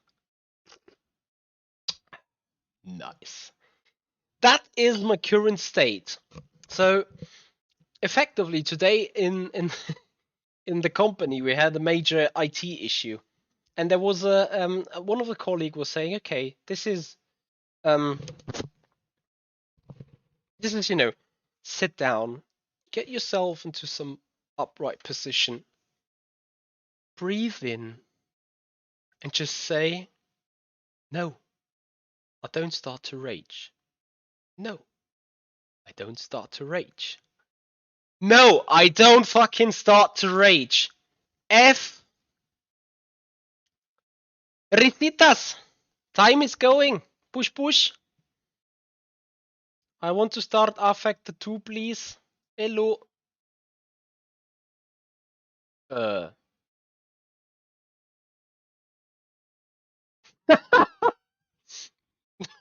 Das kann doch nicht wahr sein. So we're firing up a game that's officially not 100% game file integrity checked yet. What the fuck? Scotty, rFactor 2 is like having a girlfriend. You love it so much, but it drives you crazy. You know what you're talking about, aren't you? Hey there, in black.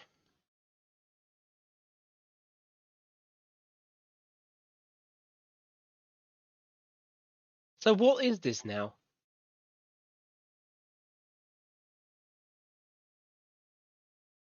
Halt's Maul, Alter. Well, guys, we're gonna come back on the point as soon as we make it 3,800 subscribers on the channel. We're gonna do the GT4 race at Spa. We're missing 13 more subscriptions, so if you guys want to do and want to see the late night GT3 race at Spa in the Alpine Cup, no, in the Alpine GT4 cars, we're gonna need to have 3,800 subscribers by the end of the Lmp3 race, which is roughly in 2 hours' time. So that is the deal. We're gonna race the Tatuus GT4. The Tatuus GT4. What am I fucking talking about? The Alpine GT4. Halt's Maul.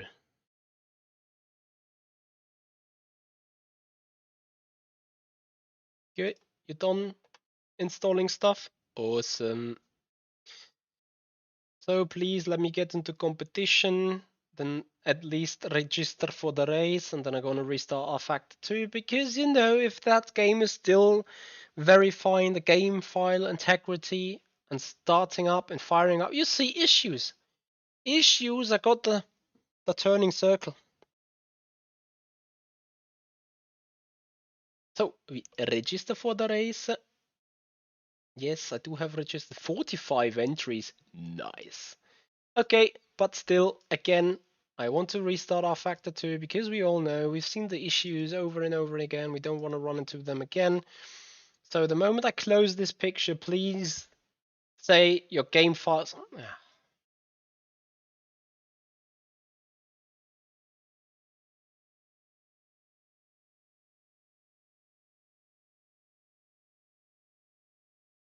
Nice. Okay. Plan F. Kill Steam exe. And restart Steam exe. Nice. So 4 minutes to the race. We're firing up rFactor 2. We look at some weird publisher, whatever. And then guys, you can put the fingers crossed that A, we're gonna start from dead last. B, we're not gonna crash back to desktop as soon as session moves. And don't get me wrong, guys, is there someone in the chat that have lately played rFactor 2? Is Bruno Jill still here? Bruno, I need your help. And anyone else that has lately done some competition racing on rFactor 2, and with lately, I mean within the last 24 hours, did you experience that game crashing stuff? You know, I don't care whether the game crashes after the race. That is alright. But if the game crashes from the move from warm-up to race and it just dies, then I have major issues. Then you're gonna see me rage. Like, honestly rage. Because there's no more frustrating than a good race being taken away even before in that training session.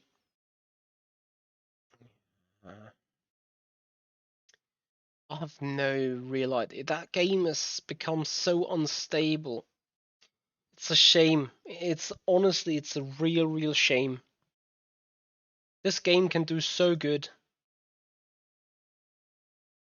Yet, with all the latest issues.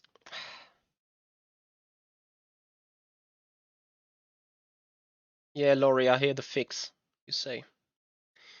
Well, 55 entries. The good news is, even if we end up in the last freaking split, we're gonna have 14 cars to race against.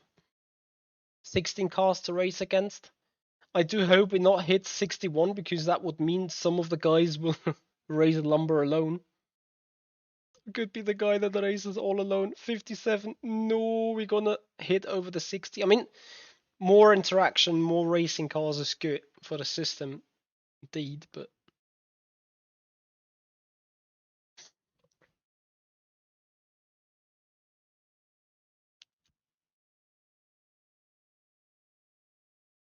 Okay, Bruno, only issues you've had related to the internet. Oh, guys, we just hope for the best. We just hope for the car not to, for the game not to crash on us.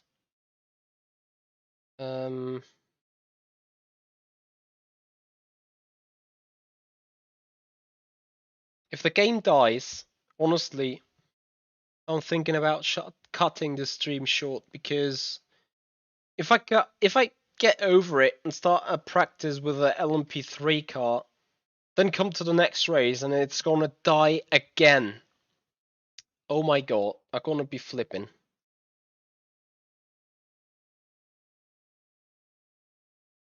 And with flipping, I mean like freaking raging. 60 people, 60 entries, awesome. 3 full races. Bruno, chill, it will work. I will call you out if it doesn't, okay? That sounds fair. I don't have PUBG, Laurie. David, what do you mean? Time for a quick plug for the guide. Ah, you mean the advanced setup guide document? Yes, so apparently David O'Reilly, me, and I think back then Kuba Brzezinski, the Williams driver, we have wrote a big, huge 70-page document which is called the Sim Racers Performance Guide, talking about setup philosophy, car mechanics, car physics, driving techniques, strategy, calculation techniques, and stuff. So it's a full 70, 80 page document that talks and goes a lot and goes very deep into sim racing and into car setup stuff. So if you're interested in that, it costs €10. It's on sale. It will be given out if you write me a mail, simracing@michi-hoyer.com. We're gonna split up the shares equally between the writers. So if you want to support that, if you want to obviously dig deeper into sim racing and have a look into it, then this guy will pretty much send you forward. Also, if you at the same time want to support the channel, you could also become a Patreon co-pilot. I know it's the biggest and most expensive Patreon perk, but if you check out www.patreon.com/Michi-Hoyer and the co-pilot perk, that will include the setup guide for free for you. Well, for free, I mean the perk is $15, I believe, so it kind of covers up for the cost, but that would be a mega support from you guys on the channel. Would be something I can rely on for the future and do new investments with. Other than that, of course, every single time there is other support possibilities. Also, guys, make sure to type in !commands in the chat. Then you'll find good commands to deal with. Oh, look at that! Gabi is in the race. So I have to admit, I did forget to change setups. So we're gonna load this and then we remind ourselves lowest tire pressures, 44 liters of fuel. Oh, Laurie, you got that guy. That is interesting. 44 on the brakes, suspension, 4 in the slow bump, 7 at the front, 7 at the rear. And that's it, actually. I'm gonna put the preload a little more open. So let's have a quick look and say hi to Gabi. Gabriela Jilkalova, a real racing driver from the Czech Republic. She's awesome quick, to be honest. So HBK out, Matthew the Crop. This would be a mega.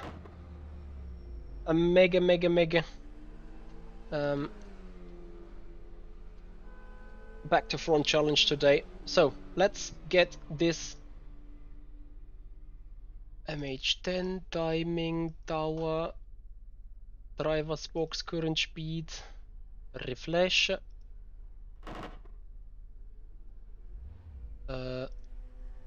Hey Nata, how you doing? So, please tell me everything is working goody. I'm gonna do a little laps to get comfortable. 25-minute race to come up. Oh, David O'Reilly, who doesn't? Who doesn't? And black, it is a mod car. It's called the rFactor, the Alpine series on rFactor 2. It's a free mod DLC, and it gets you the Alpine Cup car, which is what I'm racing right now, and the Alpine GT4 car. As I said, it's free content. Gabi is moved to the dead last place. I'm not in 19th either. Alex Jones is in 19th. Let's see where we are.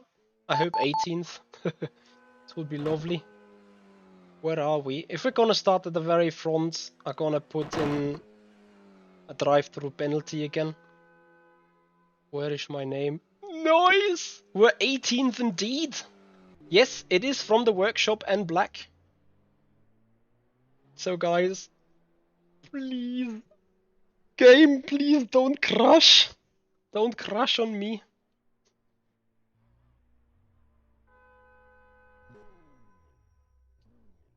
And Black, check out a video on my stream called the Alpine rFactor 2 series. There you find all the information that you need about the cars. They will be quite good. Yes, Pure Sim 316. This is free and you could join the race. Not anymore now because we're going to move to race session right now, and that closes the It's so silent. Please. Please don't crash. Non-essential personnel leave the grid now. It's goodie. It's goodie. Yes. Guys, we're on it. We're starting P18, I think. Can't wait for the race. The car is good. Car's fun to drive, 100%. So we just wait for the synchronizing. So back to front challenge, guys. Enjoy. Enjoy, enjoy, enjoy. So I'm gonna put also, well, going a bit uphill, so I'm gonna put the clutch a little more open. So somehow it's put me 17th. Garby isn't dead last. Now, anyway.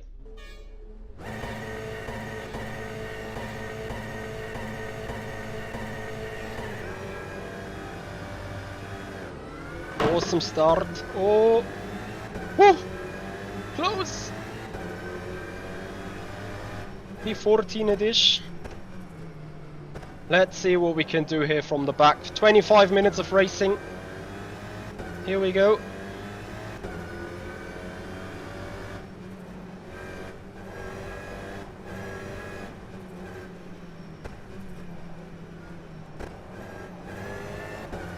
Into P12.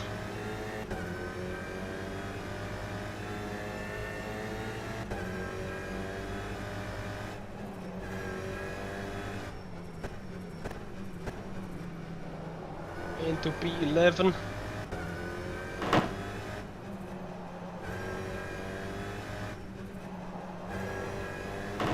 Guys, it's going to be a long way into P1. If we ever will make it.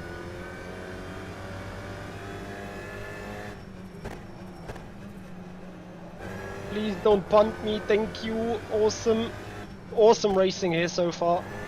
P10. Good exit out of the final turn.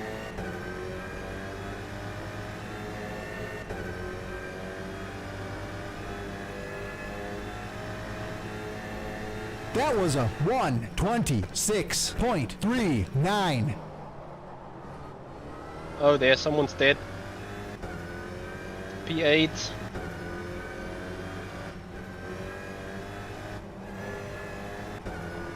Good that I did not make it side by side with him. Why? What are you doing?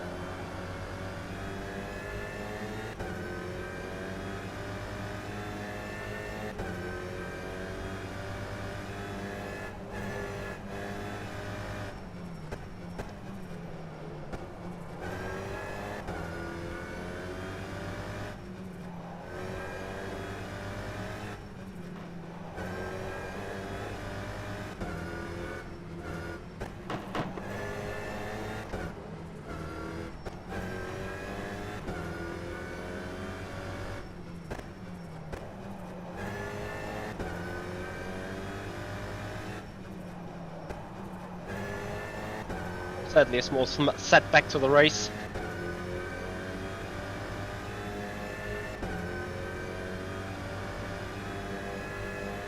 We're on the read, on the real Gt. The lap was a 1:16.12.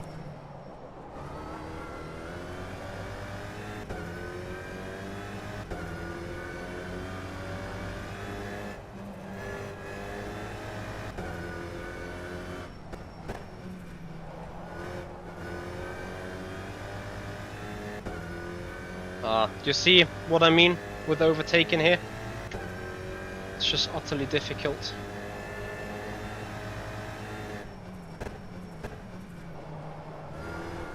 Probably just need to wait until the car ahead just kills the tires.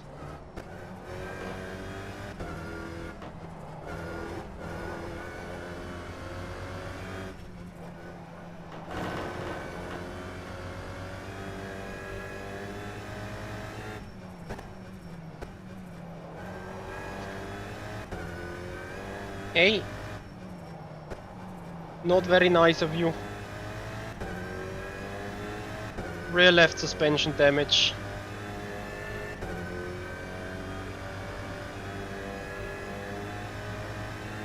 P5 though. That was a 1:13. Top 4 all ahead in the battle. This is awesome. Guys, this will be awesome till the end. If they don't crash. And if my tires don't go dead. But I much appreciate having kinda clean air right now. Scotty, you still around? I keep asking for checkups, you know.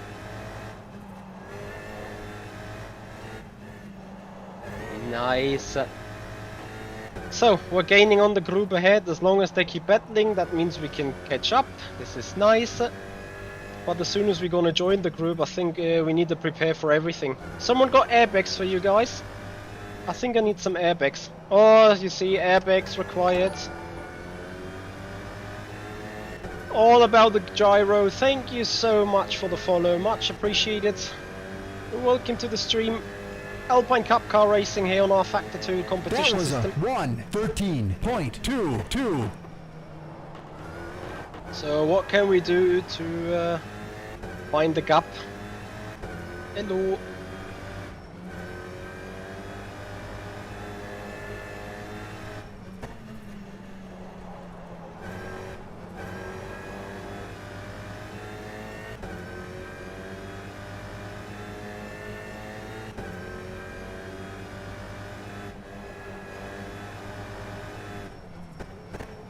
Oh, later.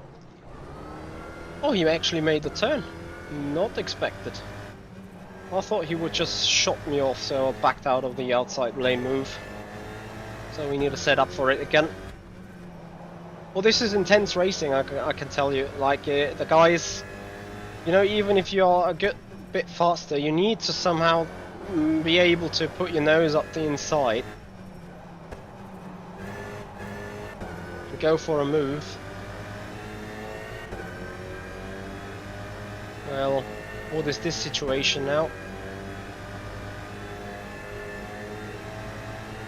That was a 1:14.49.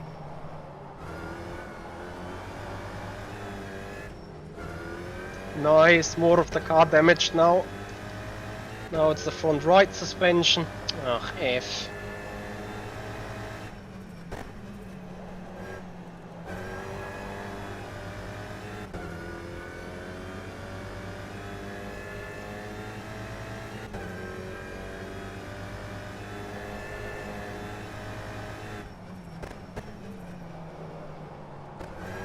I think at the end of the day it will still be a little bit of a game of who can save the tires long enough. So we try doing that while catching up. Keep a look, keep an eye out on the tires, don't slip off here. We're still in good contention for the win. Car's still somewhat fine. Like, you know, not entirely fine, but fine enough to go quick.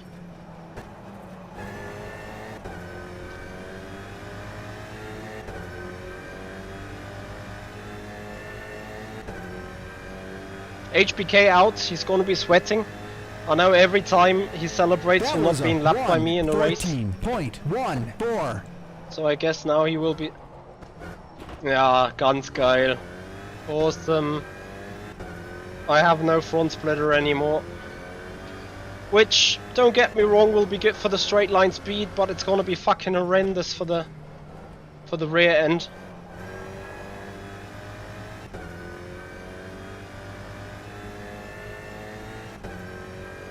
Nice.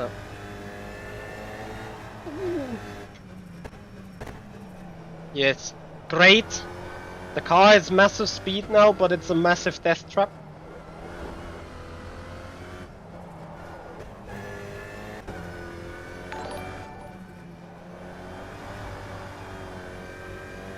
Enrique, thank you so much for the follow, much appreciated. Welcome to the madness. Okay guys, we're driving a proper rally car now, not gonna lie. It's like driving without rear wing though. Like honestly. That was a 1:14.04.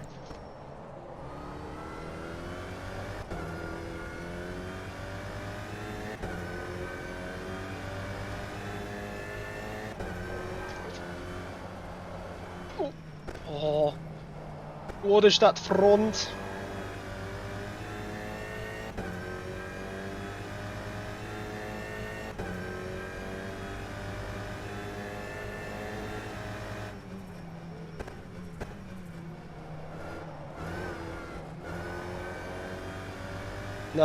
No time for tire saving, just life saving every corner.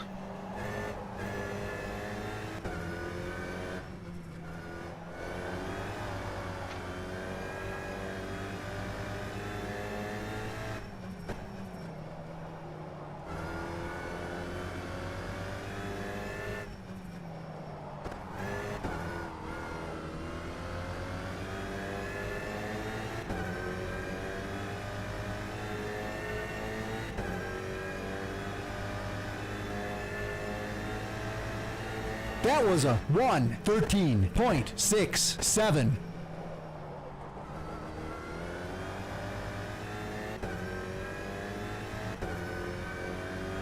The crop is coming fast as well. Oh, the rear is all over the place though, not gonna lie. Yes, we're fast, I know. Yes, we're quick. But I'm fighting the car a lot.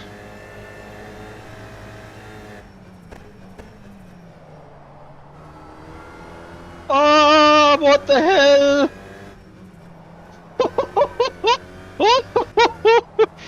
Still not dead. I was about to be dead though. And now I am dead. Oi.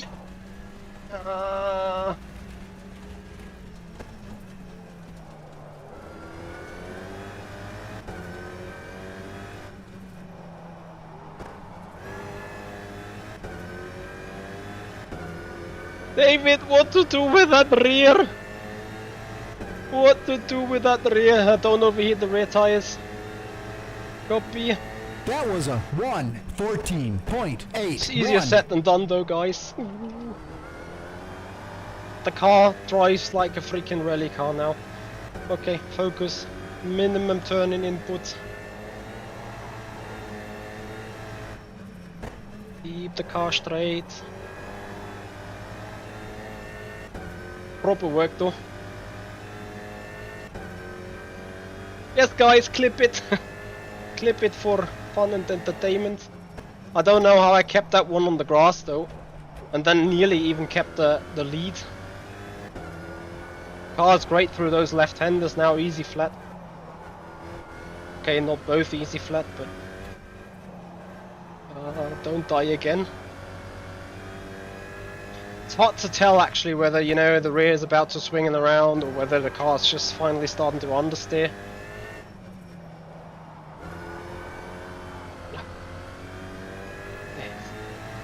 Car's a freaking death trap though. Push, push, push. That was a 1:12.49. Yeah guys, you need to be flexible in the driving, you need to be flexible with the skills. You need to be just adjusting to whatever is needed. If it's starting to rain now, we're dead. We have huge issues then. Well, already having huge issues now, but... Nata 86, this track is the Mills Metro Park. It's a fictional track, not existing in real life. but it's very old. It's rFactor 1 material already. Oh, just kissing the curb. Drift slide the lava, woohoo! And more drift slide, woohoo! Into the next drift slide we go. Don't completely die. Sorry. Car's still good. I mean, we can't break more than is already broken. But I think you guys will enjoy this one. Lexar, the 11.7 is also possible without, well, with the front splitter on it. That was a 1:13.83.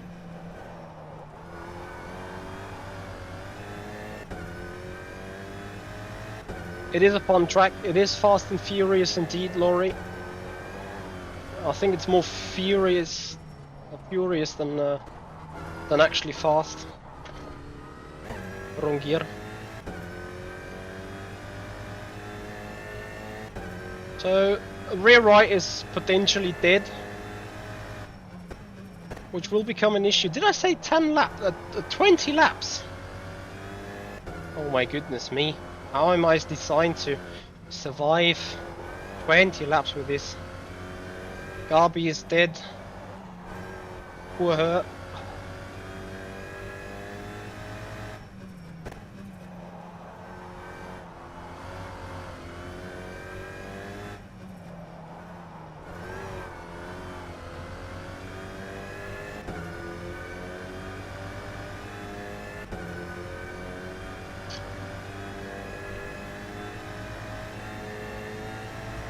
That lap was a 1:12.89. 10 minutes remaining. Let's go for a quick lap. Go, push. You can do this.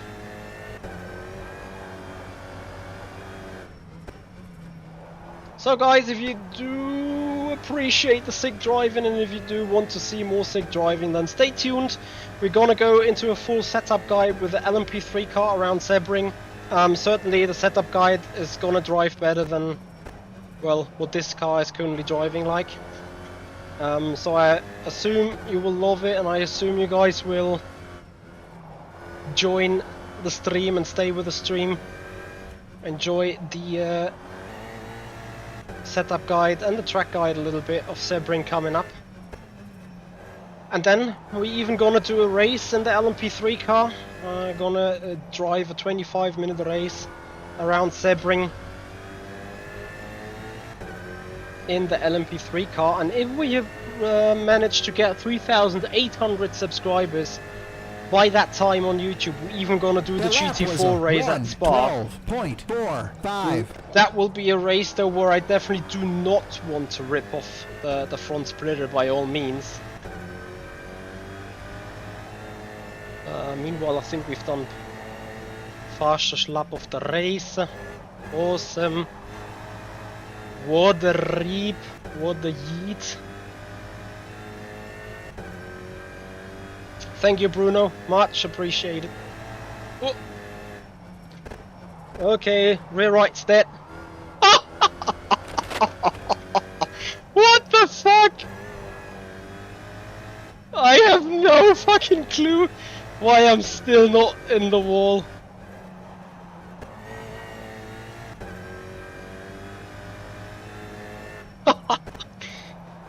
Holy shit.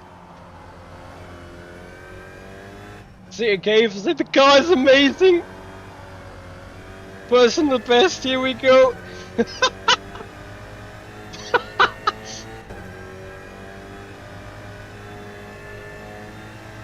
By the way, tires have reached 50% on the rear right.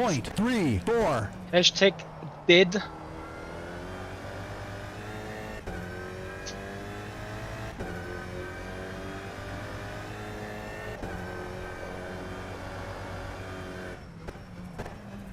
Let's get a good run onto the back straight. We can actually drive this car planted and straight. Yes, we can it.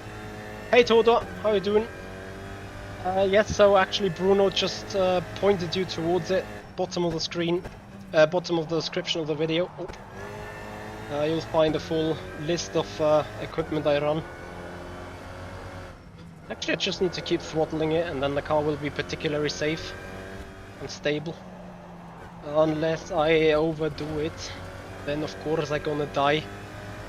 So I need to put on some proper brake.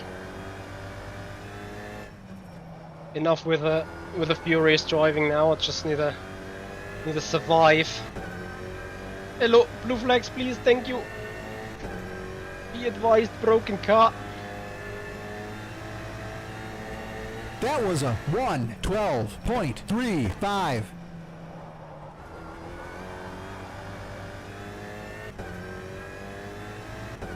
This is a proper workout though, to be honest.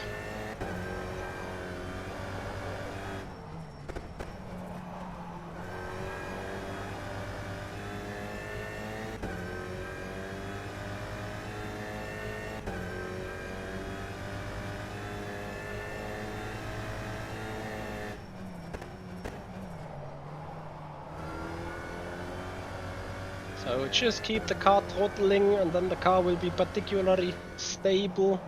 Noise. A little bit of brakes, into the corner we go. Throttle, car is stable. Awesome. Brakes. Early into the corner. Car will be stable on the exit. Same with the final one. Nice. What a yeet! Into the 11s we go. Hey Drons, Warp Up, how you doing? Oh, That 13 lap was seconds a clear. 1:11.9. Oh guys, you know, I'm just enjoying exploring the limits with the car right now. I mean, what can happen if I crash? Yes, if I lose a rear wheel, the engine's gonna be dead, but I don't think that the car's gonna be drivable at all after that anyway. So, oh, hello, thank you. Yes, only 11 speed up, that's the spirit. Now we're talking, guys. So brake earlier, just take it easy into the turn, and then throttle and the car will be stable. Flat out, the car will be stable, it's fine. Even more flat out, the car will be stable. Sorry if I guys annoy you. Oi. Oh, still good. Oh, feels great. Oh no, my tires are gone! The rear tires, to be precise. In before fastest lap of the race.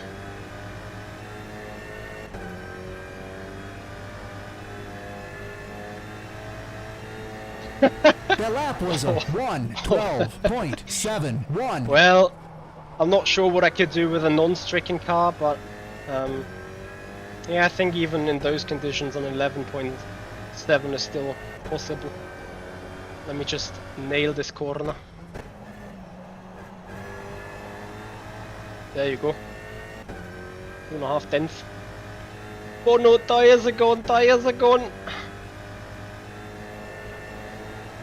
But don't box me, I'm still feeling goody.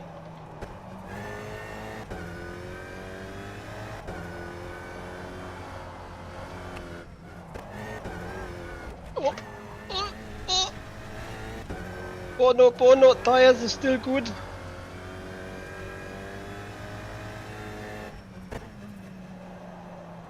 Come on, I want to beat that 11.9.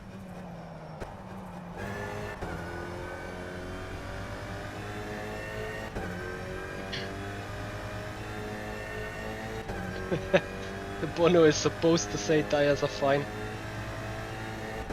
That lap was a 1:12.05. Yeah, but that slip angle again is because the car's broken, not because it's fine. The guys have fucked up something on the front splitter, actually giving you lift instead of instead of downforce. So when ripping off the front splitter, that is beneficial for your base.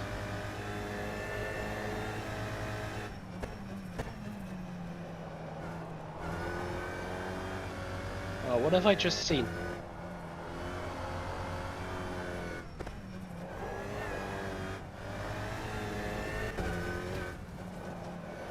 Fuck. How much time left? Ah, a minute and 40, minute and 50, so 2 laps. I don't want to start to die on fuel again.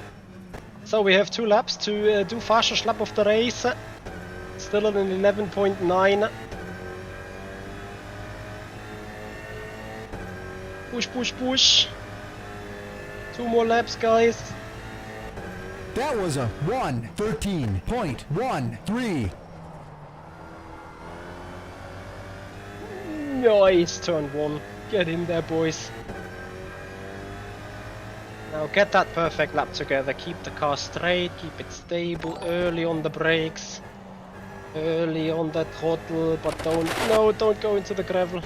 Oh, taking away a 10th. Oh, Potty K, thank you so much. So we'll actually lock in 2/10 into the main straight, into the back straight.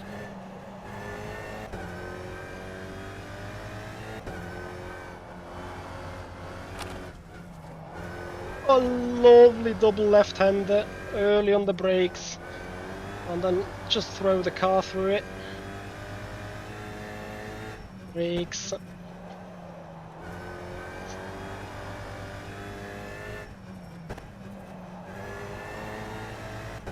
Fastest lap of the race. 1:11.8. Can still go quicker. Much appreciated over TK. Thanks That for your lap time. was a 1:11.85. Can we do it? Can we do it? Push, push, push. Yes, we can. And if not, then yes, we can trotzdem. A better exit onto the back straight will be the key. 2/10 can easily be found here. Final lap of the race anyway. Guys, we're purple. We're purple. Push, push, push. Brakes. And push, push. Blue flags, please. Hello. I'm coming quick.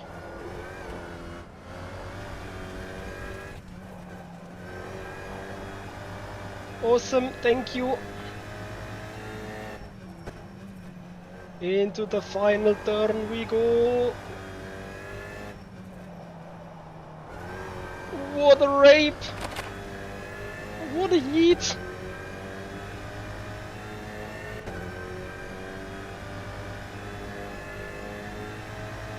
Yes, push, push, push! 1:11.6! Halsmaul! Oh, what a race! Thank you, Nata. And I do not like rallying at all. Most of you guys know. Oh, what a fun one. What a fun one. Thank you, Driflish. Much appreciated, guys. So, tires, quick tires, rear right. Rear right is 18% left. Front right 64, front left 78. So the rear right is 60% lower, and rear left is 52 compared to rear right 18. Yeah, I mean, lots of left-hand turns. Thank you guys, thank you very much. How come I don't like rally?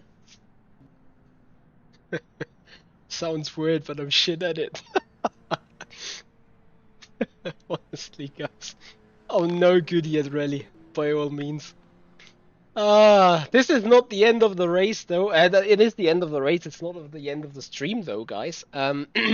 Despite we're out on fuel and quite dead, we will come to another race in the Lmp3 car around Sebring. We're gonna start a setup guide right now for legendary stuff. You definitely should do a clip from this race. You know, the guys watching on Twitch, they got the control over the clips, to be honest.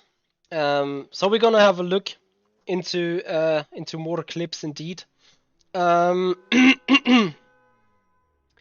And we're gonna find out on that what we maybe could use for the future. So, guys, actually, I have a deal for you. And first of all, I'm gonna send it back to the standard screen. For those who are new on the channel, we're trying to grow 3,800 subscribers. Now, we're still doing that setup guide right now with a Lmp3 car around Sebring.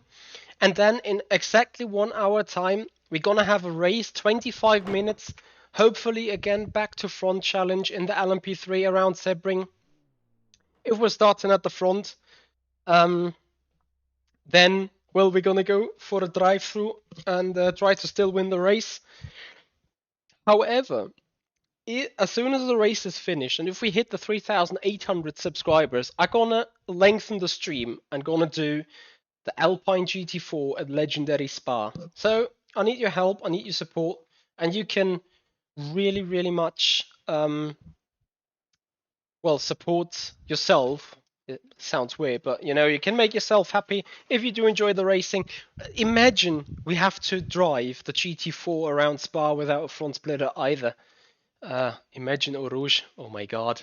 I don't want to imagine that, to be honest. So, it's up to you guys. If you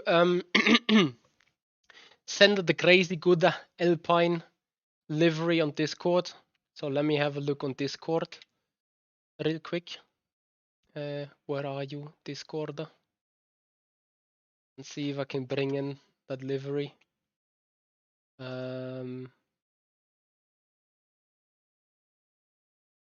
Lexa, which car is the livery? And I'm gonna be right back here. So guys, stay tuned. We will come back for more racing. I will just quickly have a look into the standings. So 20 people were in the race. We've won it by 17 seconds. Oh, that's quite huge though, to be honest. Anyway, we're joining Mr. Grits. Mr. Grid's server, and Lexa are gonna look at it as soon as we register for the Lmp3 race, maybe, which is in 52 minutes. But as of right now, as I said, I'm gonna join Mr. Gid's server. Thank you so much again, buddy, for setting that up, because I think I've changed some graphic settings compared to last time when I was on Sebring on rFactor 2, so it will have to reload some things. So we're gonna go Lmp3 Practice, join the server. Guys, if you want to join the server as well, just check it out, Mr. Git Lmp3 Practice. We're joining the server to start our setup guide for you guys. And again, if you're new to the channel, I can only encourage you to hit the like button on the video, share and subscribe, like the channel. Trying to grow 2,000 followers on Twitch as well, so missing 53 for that, but mainly the main target for right now, and your goodie, if we do it, 3,800 subscribers on YouTube. It's going to be the late night race in the GT4. So that is the deal. Loading into the race now, or into the server. And yeah. Hope to see you guys in roughly 50 minutes time when we're racing at the very latest. But of course, I would appreciate if you guys still stay around. I'm going to be right back though. Just a quick minute.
As far as I can see, game's still loading.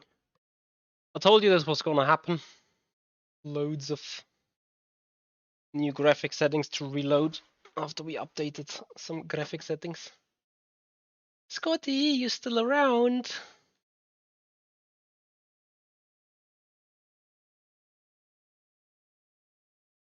Hey. Oh, guys, you don't want to really see me raise on the GT4, huh? Don't you? 12 subscribers missing for the goodie. Nice.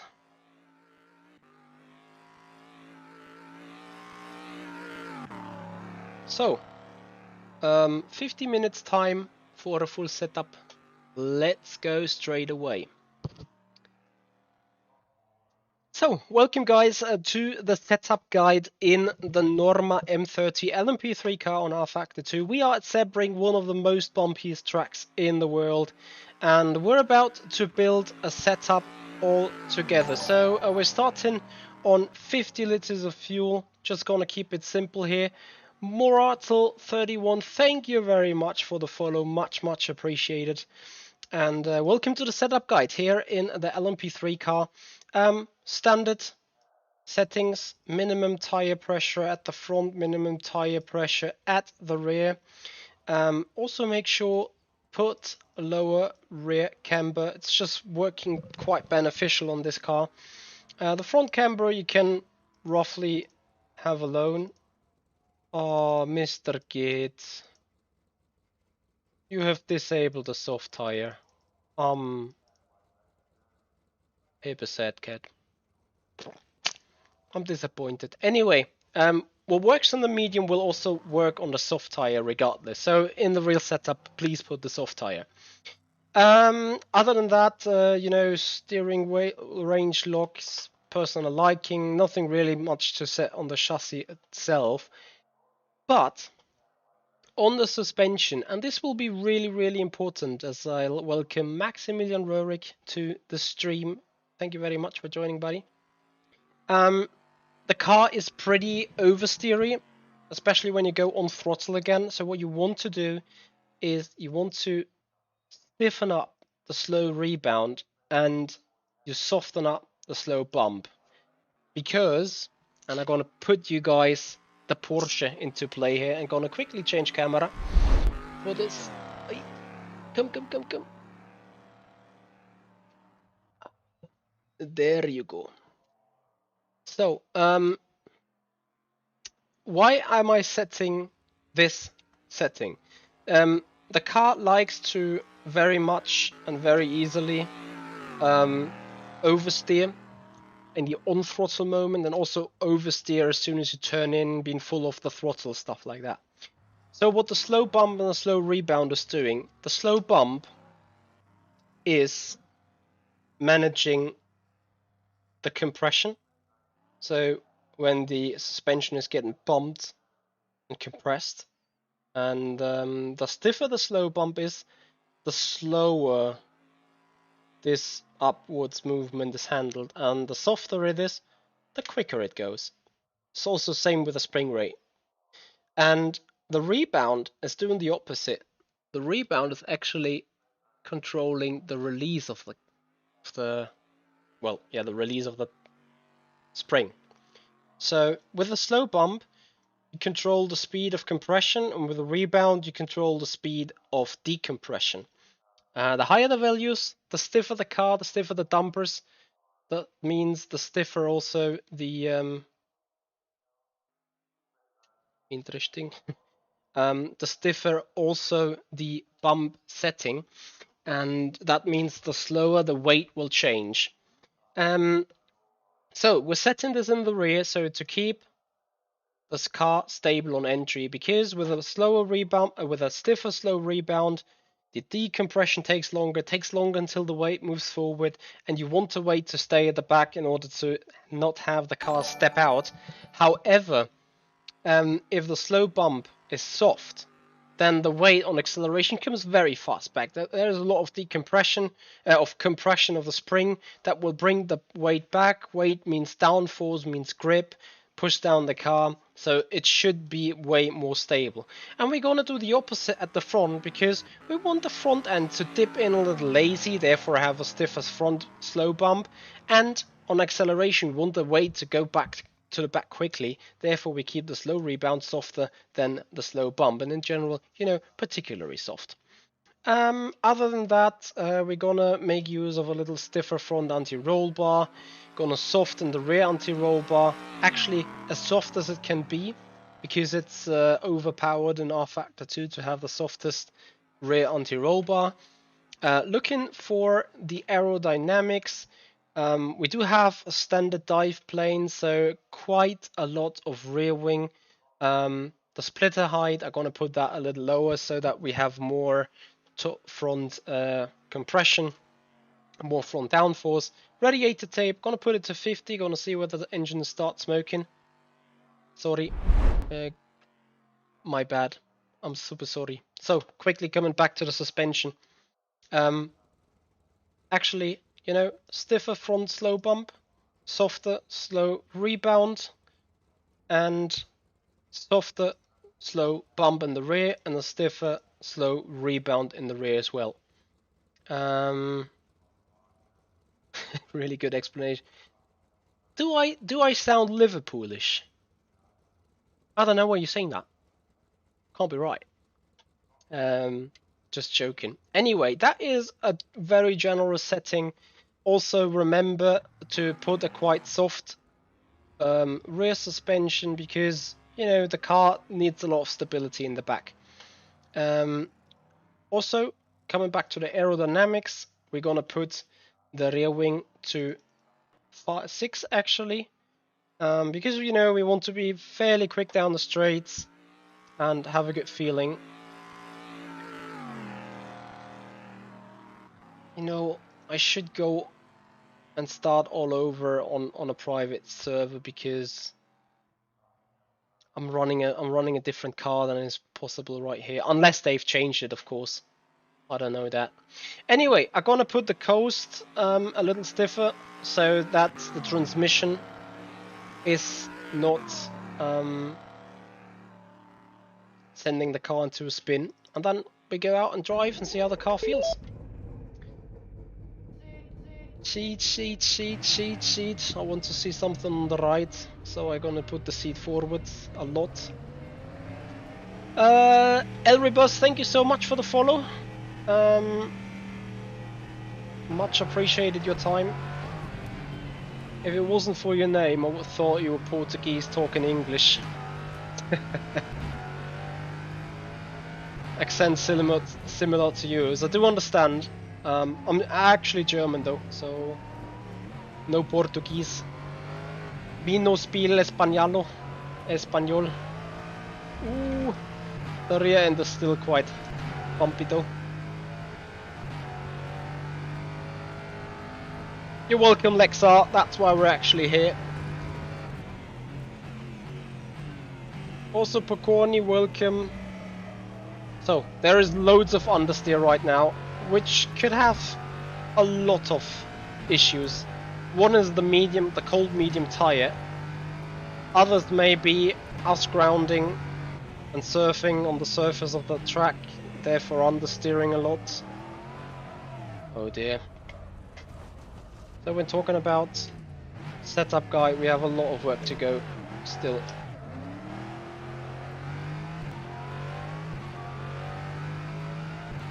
Did you learn how to set up cars by yourself? I did this in many ways. First of all, I got some lectures on it. Oh, for God's sake. And second of all, whoops, I had good teammates that had a lot of wisdom and knowledge. And David O'Reilly and me at some point then started together our entire wisdom about how to set up cars and stuff. And wrote that down into the Sim Racers Performance Guide, which is on sale for you boys. For 10 euros, basically just write me a mail, simracing@michi-hoyer.com, subject Sim Racers Performance Guide, and then I will send you a link to pay a 10 euros. And then you guys will get sent over the dock. Venox pleb, I can understand. It is a difficult one. You see, it's very, very bumpy. And I can't wait for those tires to heat up. It's, you know, it's such a mess, to be honest. Tires not warming up means no grip whatsoever, and then the bumps can easily F you up.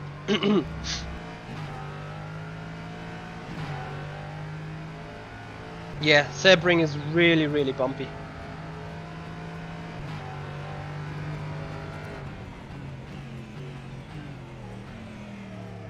The understeer into this turn is ridiculous though. However, you see that the car is kind of stable in the back when going onto the throttle.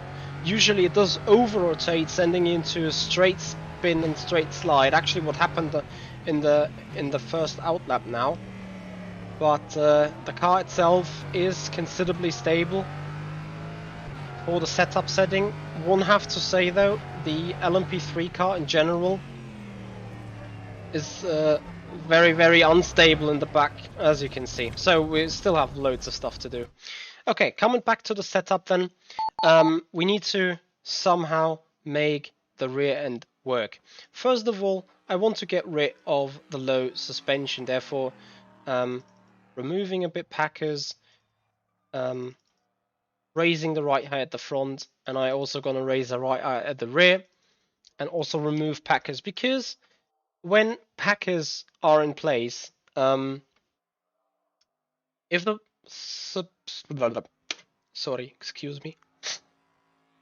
if the suspension is compressing, then you have a way of travel, and that way of travel is being set by the right height. And as soon as that travel is reached where the packers come into place, you're gonna run into a stiff block, and that is immediately stiffen up the suspension. And no matter how soft the suspension is set in general, the moment you hit the packers, it's turning straight stiff, full stop.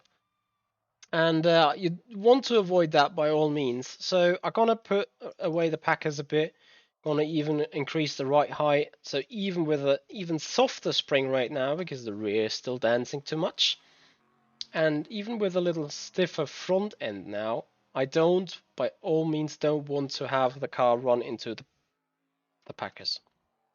Also, what we're going to do, we're going to soften the fast bump a lot. Why we do so? Because the fast bump, remember, this is still one spring. The slow bump is just controlling the speed of slow compression and decompression. The fast bump is controlling the fast movements. And fast movements are just measured in velocity and acceleration speed within the suspension, and whatever speed range is triggered, that kind of damper is then working on it. So with those settings, we should have heightened the car a fair lot.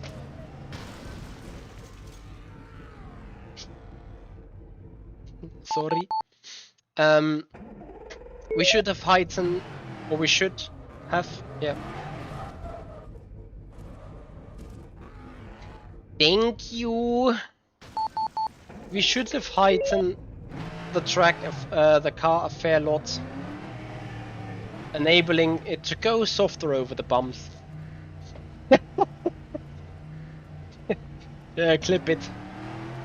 It's fine, clip it.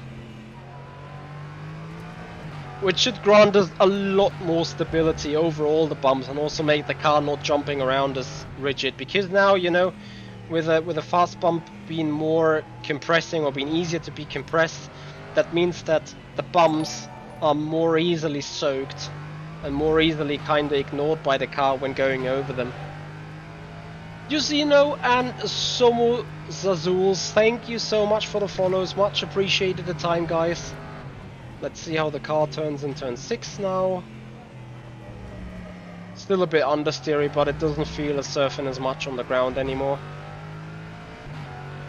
With that new setting, we may have lost a little bit of straight line speed performance potentially, but at the end of the day, it is very, very important for us to have a solid car over the bumps And even if it wants to step out a little bit on us, we can control it. I think also you guys should clearly be able to see from the picture the car movement is a lot reduced.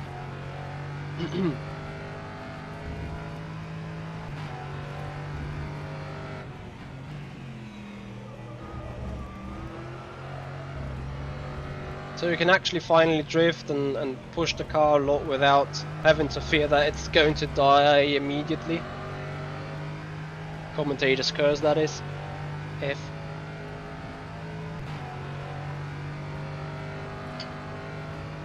So, into sunset we go, easy on the brakes. Stupid bumps on the approach, right on the ideal line. Find a comfortable line out of Sebring. Final turn, and then don't care about the bumps too much. So I haven't even set a lap time beforehand. But as per default I have loads more trust into the car now. It's still bumpy, nonetheless, I do know that. But the car is doing a fair lot better job. Going over the bumps fairly soft, fairly calculatable, you know. I got proper possibility to trust into the car now, which is great. Which is exactly what you need around Sebring. You need to know whenever you hit any bump here around the track what the car is about to do. And as long as you do know that, you have nothing to fear of, because you'll easily be able to anticipate it. So we do see 57.7 currently as fastest lap on the track. I got no clue how good that is. As I said, never turned an Lmp3 lap around here for ages. But I think back then we did 153s in that 112-mile race. Lexar, thank you for the clip. It's gonna be awesome for the sim racing short clips. Much appreciated. So actually we didn't die, turn 13. Nice. You guys gonna look forward for the back to front challenge coming up at Sebring in a couple of minutes. Oops. The big problem is we're racing with a medium tire right here, despite later on I got the soft and a different narrow package. I can imagine, Lexa, I can imagine. Scotty, do you agree with that clip being mega? In before Scotty isn't around anymore.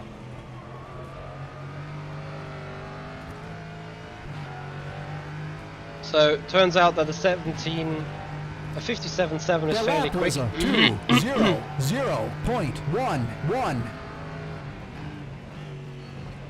Maybe I've also just picked the wrong upgrade on the car.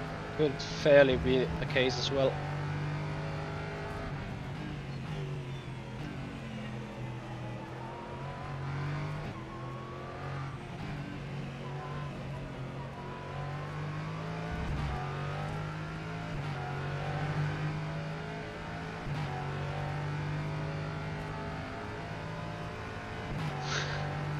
No worries. Scotty, just click that link with a clip and you will know what I meant.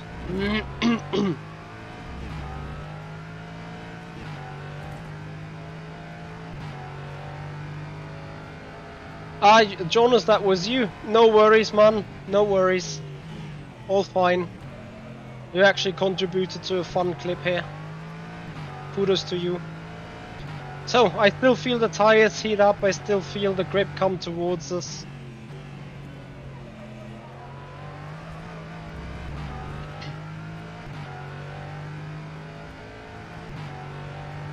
What would be great?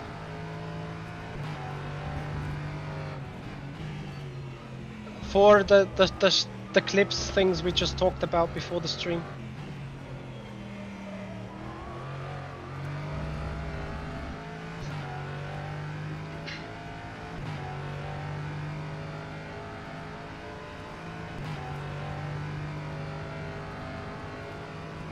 So let's go into final turn.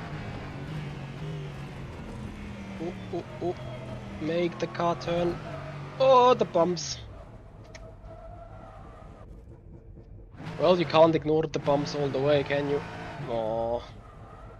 Sorry. You know what, guys? I'm gonna quickly save the setup and go offline and drive the car in my in my race configuration, because I need this, of course, in order to run. But that already kind of does it for the setup guide around Sebring. We've lighted out, we've highlighted the important parts of the track to be dealt with, and or I just see whether I can rejoin with the correct kind of settings, because I'm not sure if the lap times are done with with a low aero package and with a soft tire. Yes, very silly. Uh-oh, I may need to have a phone call real quick.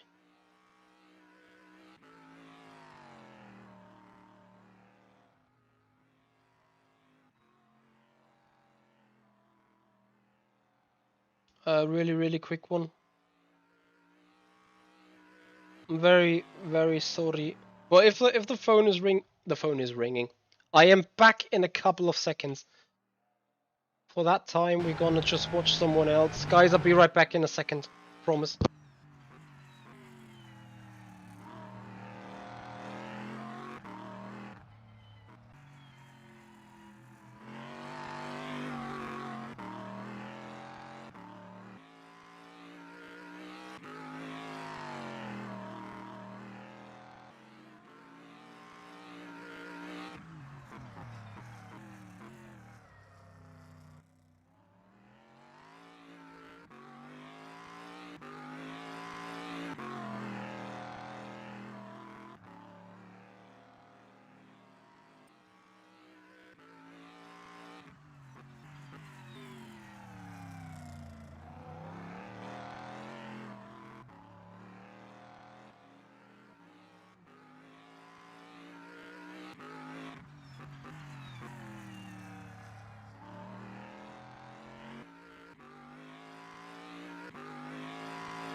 Okay, sorry. I'm back.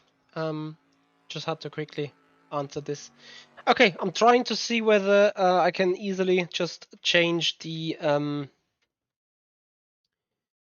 uh brain the car upgrades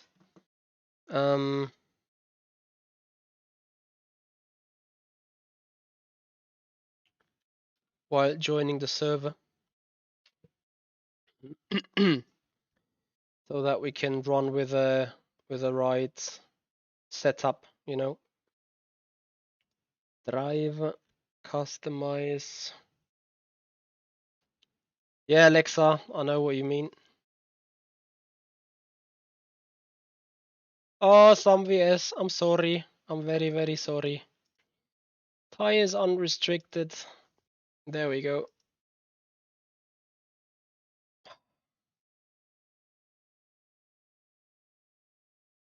Did not just click race. What the fuck? The car is very unforgiving in throttle, that's for sure.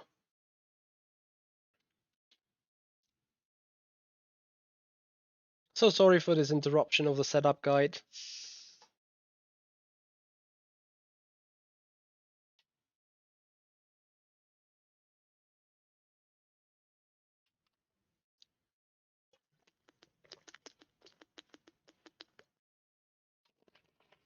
Some I actually want to just check on my own set.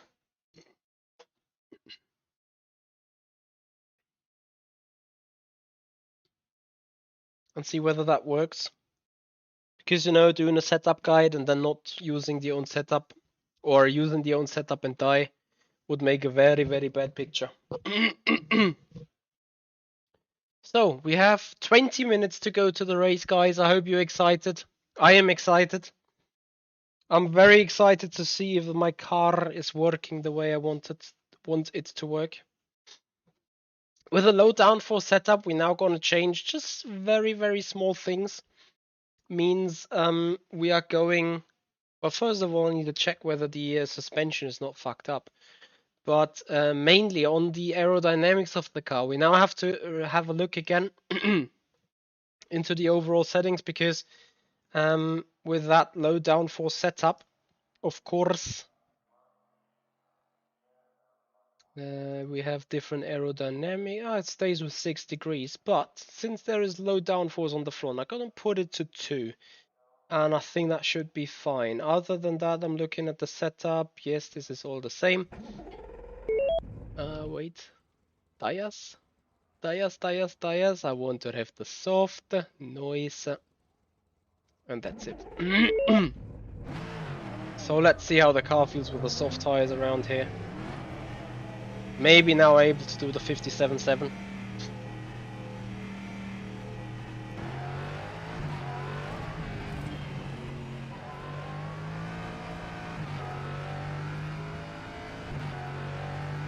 So, and then it's 20 minutes till the race. I hope a lot of people will join it, and I hope you guys will enjoy it as well.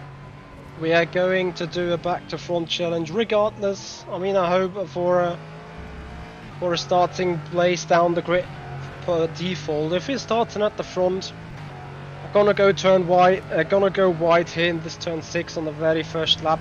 Just let everyone by, and then we're gonna go at it again. Remember also, an Lmp car is extraordinarily stiff on a chassis as per default, which effectively means in slow speed turns you got good accuracy when turning in, but once in the turn, the travel, oh, you need to be so slow. Car's gonna be so lazy. So just bear this in mind.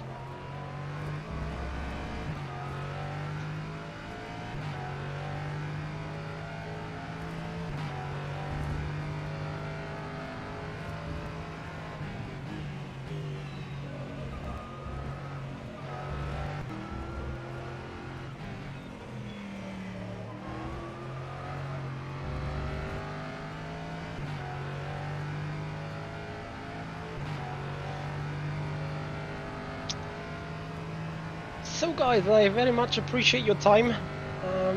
Thank you so much for being here. If you're new to the channel, if you do appreciate the content, please express your support with a follow-up on Twitch, subscribe to the YouTube channel, make this community grow. Again, this should be the final race today in the Lmp3 around Sebring. So as you can imagine, we're just trying to get up to speed. However, if we find 3,800 subscribers to be reached after the Lmp3 race, we're gonna extend the stream with a GT4 around Spa Francorchamps. That means getting the Alpine GT4 car up to speed at Spa and race it. Race would be short after midnight, like 0:30 AM in the morning. So let's have a looky. Well, we're still a second away from Nikic.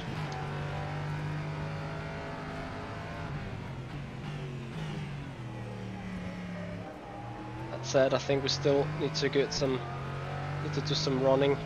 I'm not entirely sure, you know, the front end also feels a little bit lazy, just a very little bit. You can see it when turning. Car is not very nice. So this will also effectively mean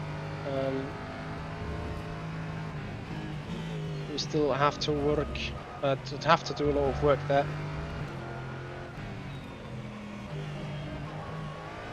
As of right now, you can see the car is fairly stable in general. So with the setup we do have now, definitely much more stable, much more predictable, which is what you want here over the bumps indeed. Not say it's entirely rock solid, but yeah, it's certainly better than before. The lap was a So 158.9. 1:58.00.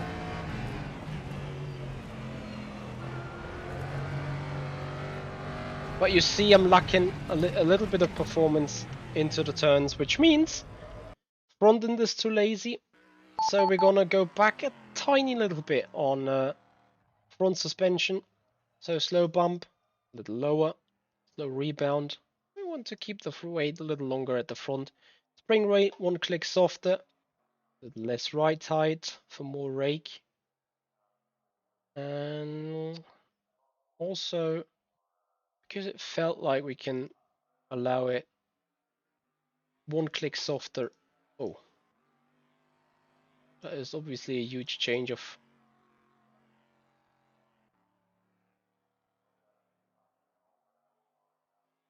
I'm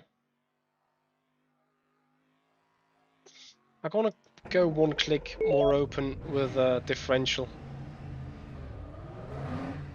Could be way too much, but differential setting definitely will help us into the hairpin. Get the car more rotation, because you know, if you have a stiff differential at the back, the car simply doesn't want to turn from the rear, especially not in the slow turns.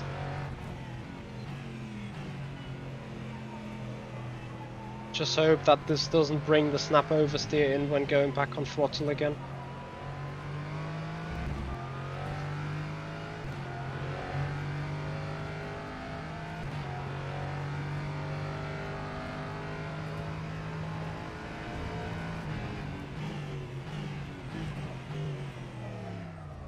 Noise.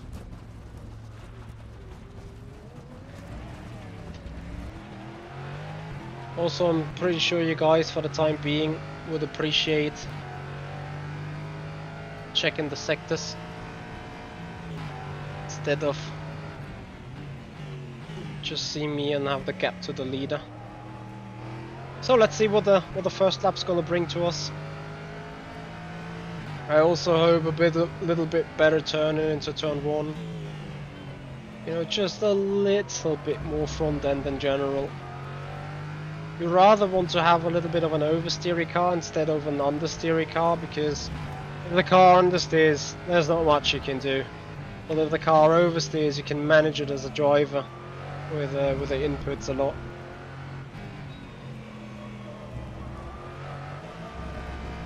See what I mean? Gotta admit though, I think sunset could be a bit ugly.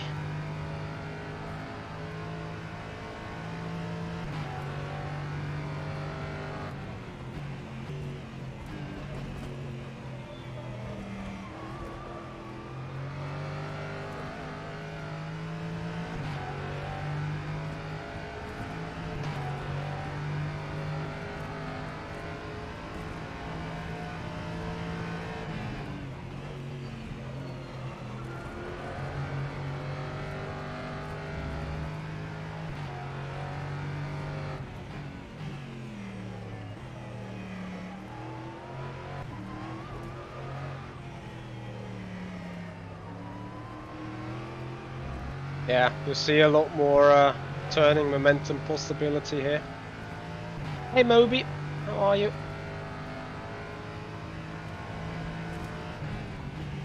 Let's see about the hairpin. Wow, have you seen this full 2/10? So, front suspension, just nice now. Is it worth upgrading the wheel from an entry level to a higher level? Well, what do you consider an entry level? What do you have right now?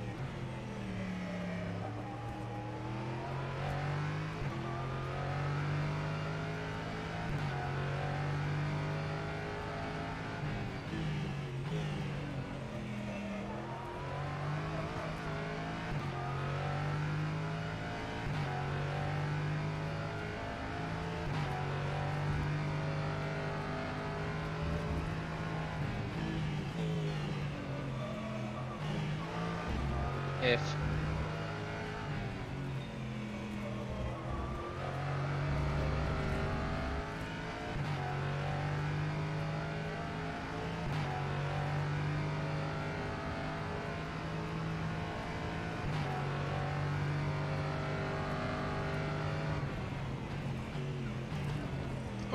oh, nah. Kind of locked up. But if you do that in the race, you've seen there is that massive bump on the outside lane. Don't do this. The lap was a By all means. 1:58.52.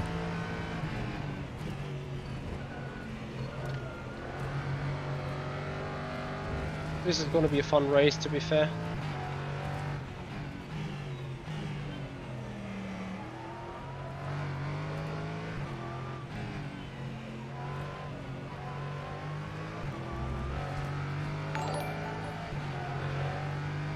Fart from Hell, interesting name, but thank you so much for the follow, much appreciated, buddy. Welcome to the stream. Turn, turn, turn, yes. You are on a TMX Pro. Well, I mean, you could go into Logitech TSPC Racer, or you could go for some Fanatec. Yes, the steering wheel can help feeling more feedback from the car if you run a stronger engine, if you run a stronger wheelbase. Like this 18 Newton meter Mish could break my wrists if I crash massively into the wall, but I can feel so much more small feedback, you know, just some very tiny inputs that I can make use of.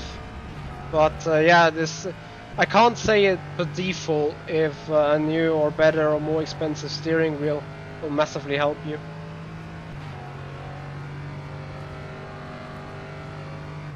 Bruno, why is your Sebring install corrupt? So I think are we going for PB? For P1? Oh, very tight, but no.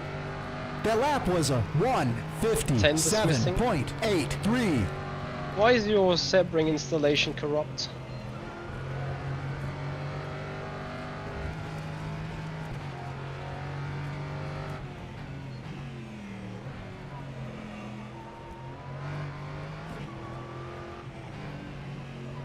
Car's great now over the bumps and everything. Yes, it is a bit oversteery, but it's fine. Yeah, Lexa, you are right. Pedals are doing a huge difference indeed.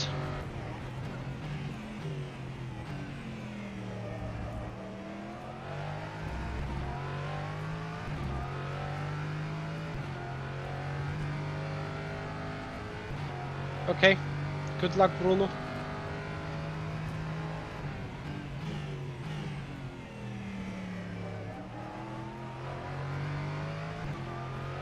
Minutes to go. Can't wait for the race. I hope you guys can't either. Oh.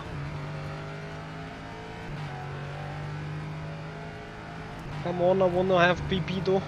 BB. Push, push, push.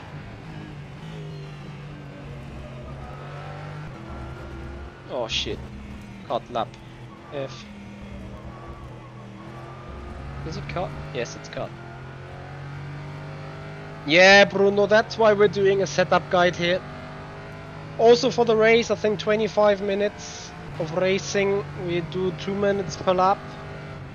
Means exactly 13 race laps. And I'll have fuel for 13.5 laps left. So 39 liters is gonna be enough.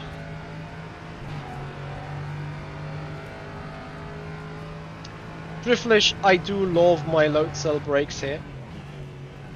Not gonna lie. What a good turn one. Oh, sweet!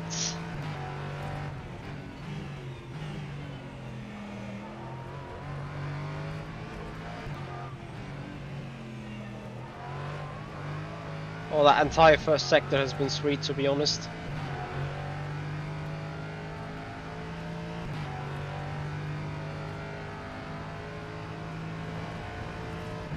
Yes, Moby, I would agree with that. That you are behind on the wheel a little bit. Don't want to blame the wheel entirely as per default though, but I certainly agree with you. A stronger wheelbase and a more detailed feedback on the wheel will definitely boost your experience.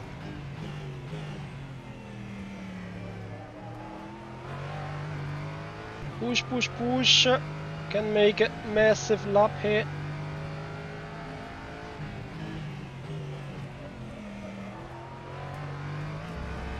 So you see, car's fairly stable, car's fairly raceable. Gonna come across the triangle chicane now and then hopefully boost the lap time even further. I think I'm feeling like there's a 56 in prospect even.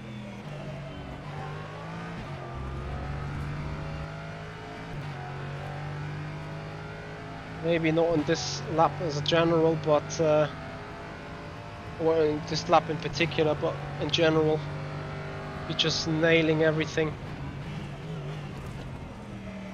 What I definitely didn't nail was this approach here to Sunset F. Gonna go for another lap. 7 minutes time. That was a Car starts to feel awesome. 157.41. Ooh. What a yeet!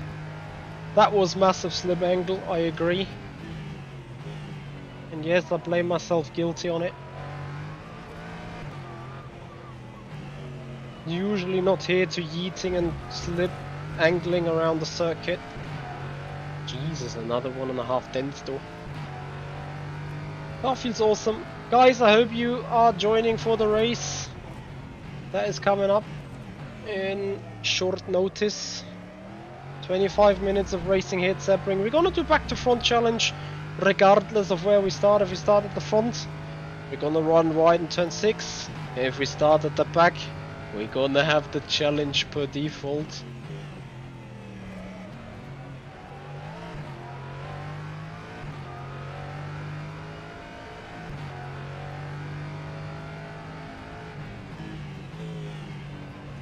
Moby, that is something a good wheel can tell you. A good steering wheel with good force feedback setup can tell you exactly what is the performance, what is the condition of the car while sliding through a corner. Sounds weird, but that's basically it.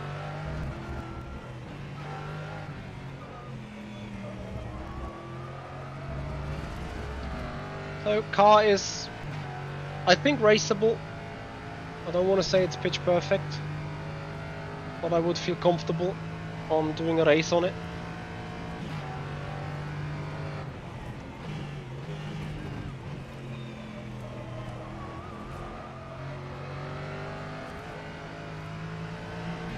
One very final lap. That was a 157.88. We're gonna give the race a go.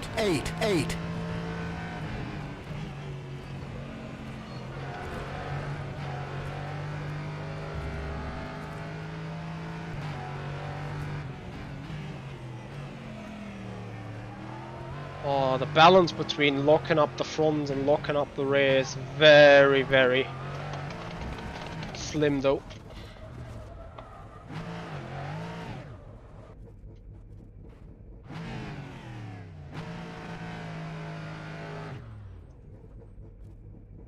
I think that was the car that you can have the full, almost 90 clutch is gonna be the way then.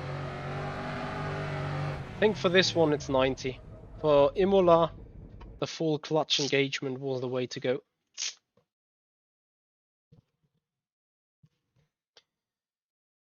Me stupid.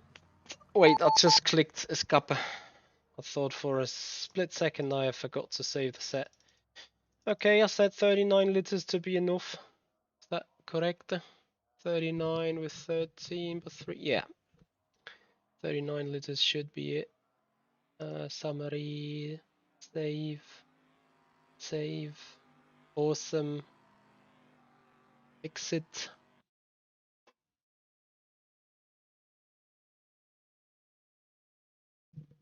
Oh, again, guys, I believe you don't want to see me in the GT4 at Spa. Too bad. Too bad. Because that is what we would do if we find the remaining 12 subscribers on the YouTube channel, and then we would do the GT4 race in 1 hour 30 minutes. But now we're gonna do the 25-minute Lmp3 race. We have 24 guys registered. I hope we make it to 40 entries altogether so that we race in a good split.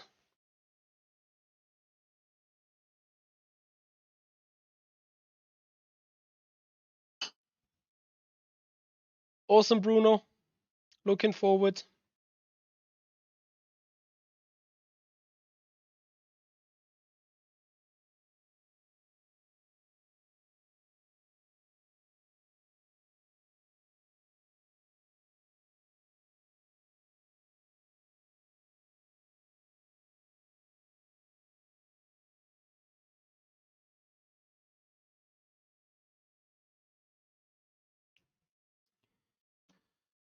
Ay, ay, ay.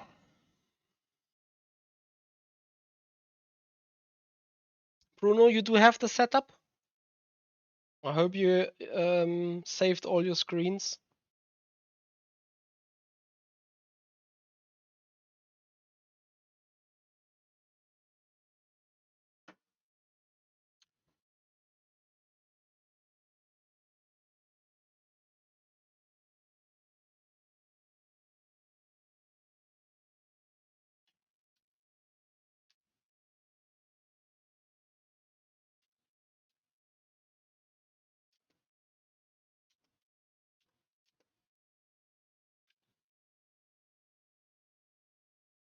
Ah, Moby, get the game. It's important. It's a goodie game. I think, yes, I think Moby you can. Unless they've changed it. Let me see if I can find an info on that. LMP3 winter, more info. Summary. Doesn't say, to be honest. But if Pinto is doing a 56.0, I assume that is lowest setting.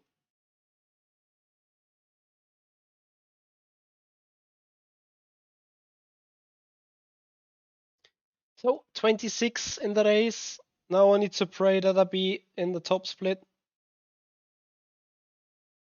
Well, in the split with the most guys racing. Ah, it's too bad. I actually wanted to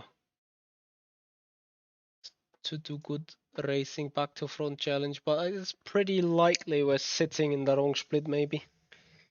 When I click register, how many people were there? 25? That has something to do with that. If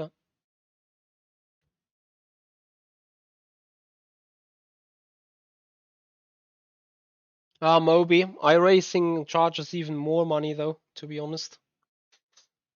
At the end of the day, it's a fair deal, you know. Of course, if you're not good in income and stuff, it may be a little bit much at first, but or it looked like being too much, but I think the pricing on rFactor 2 in general is alright.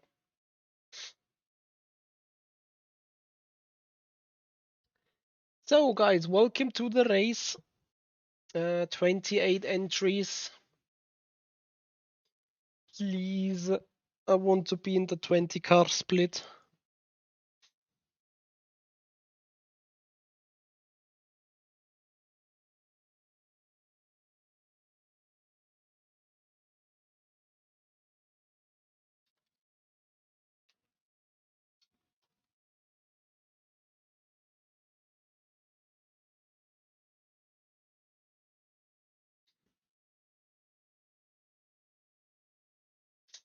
Yeah, but it's a laser scan Sebring, you know.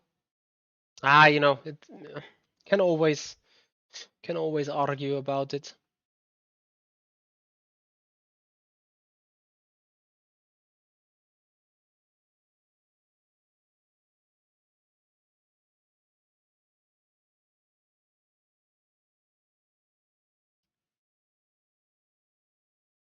And Lexa is right on this. Buying the track in bundles helps lowering the pricing costs. Uh-oh, you have joined the session starting to load track. Ah, noise.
Well, Lexa, Halloween takes another 10 months to be there.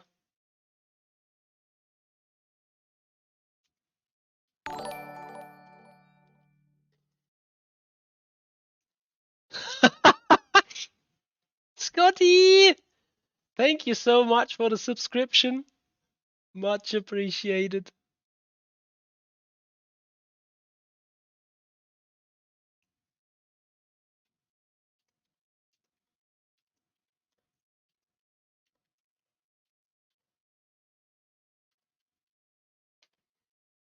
So, loading into the tracker.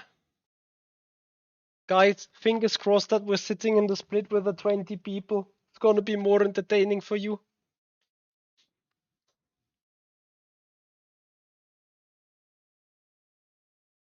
I don't know how many entries were there in the end, 28?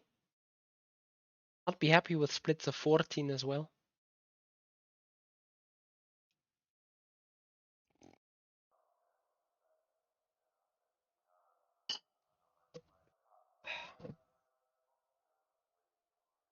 More cars, please. More cars.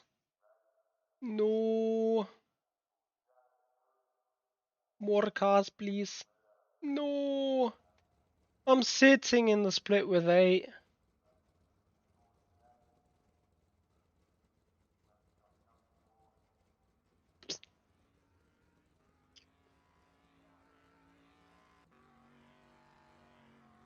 Yes, Lexar, I can see this on YouTube after the stream. The entire watch time. I can also see the average watch time of all of you. Oh, this is paper sad cat.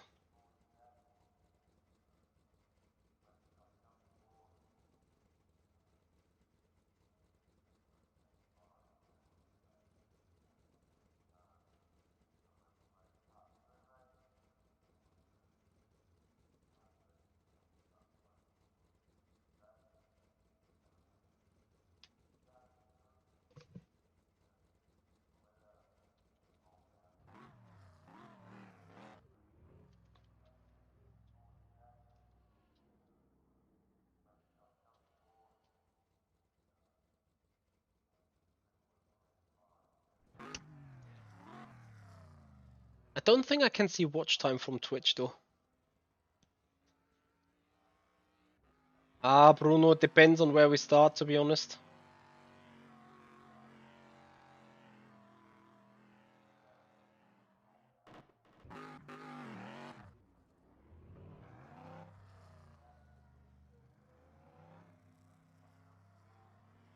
Well, I'm starting P6.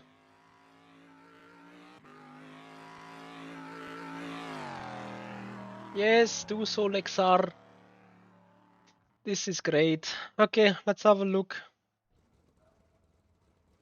Could understand if you guys are kind of too bored now.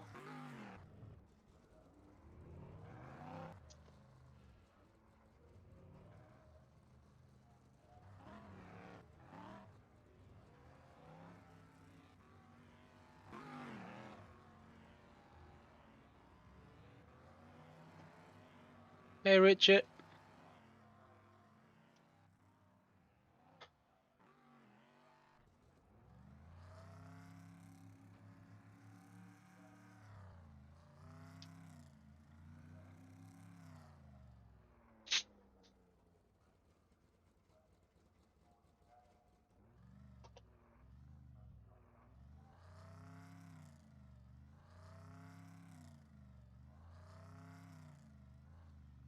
Yes, Dave. I will not probably post it tomorrow, but Attention grid, all non-essential hashtag soon. personnel leave the grid now.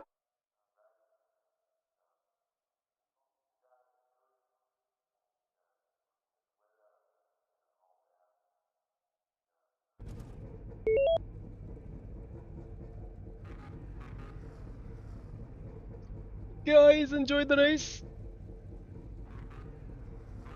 Ah, you're welcome, Dave. Much appreciated. Trying to fall asleep? Nah, nah, nah.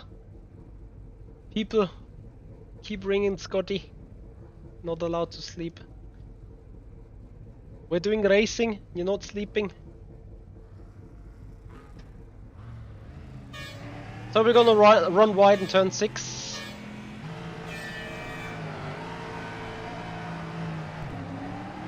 What, force feedback, please. Thank you.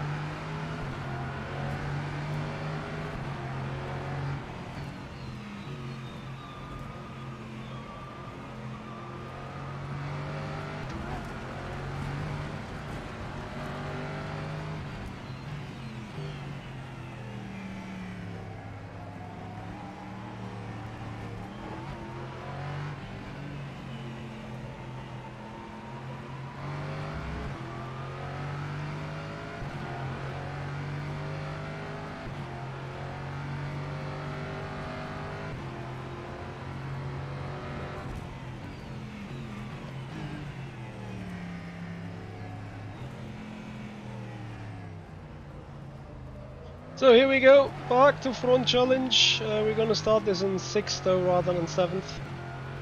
Enjoy! Gap to the front, Bruno is leading 6.5 seconds. But I think Bruno is learning the track still, isn't he? Since he just cropped the setup. Hello Alpha String, how you doing?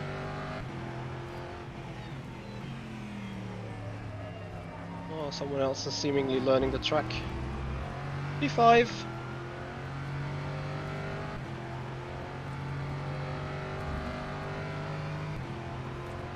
Copy, guys. We need to do more more Formula E and more RCCO EX. Electric car doesn't sound as nice.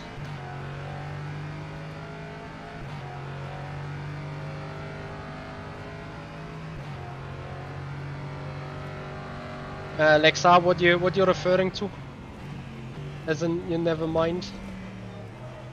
By the way, Alpha String, to your message on Instagram this today, was there a question still or some? That was a 2:14.26. Something you wanted to know? All right, let's see if that group ahead of us is homogeneous. It's gonna be a fun race.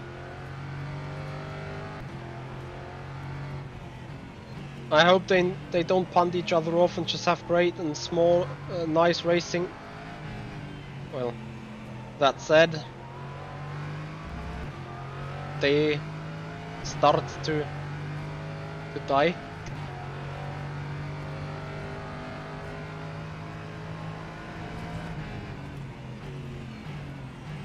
Why that, Nexar?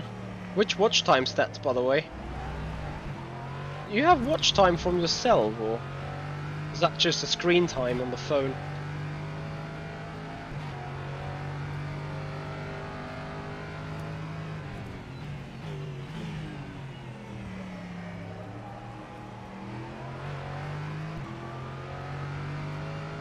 Ah, screen time. Yes.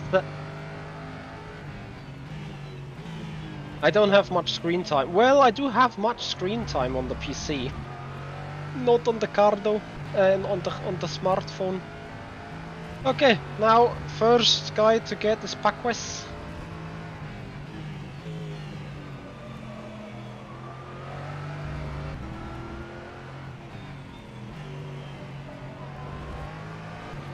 Into the slipstream we go.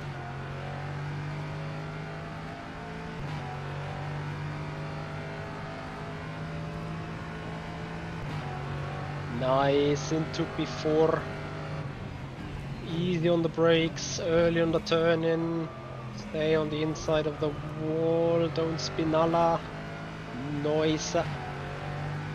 And Danilo, hey there. That was a 2-0. Much appreciated your time. Welcome to a small back to front challenge in a 7 people racing grid.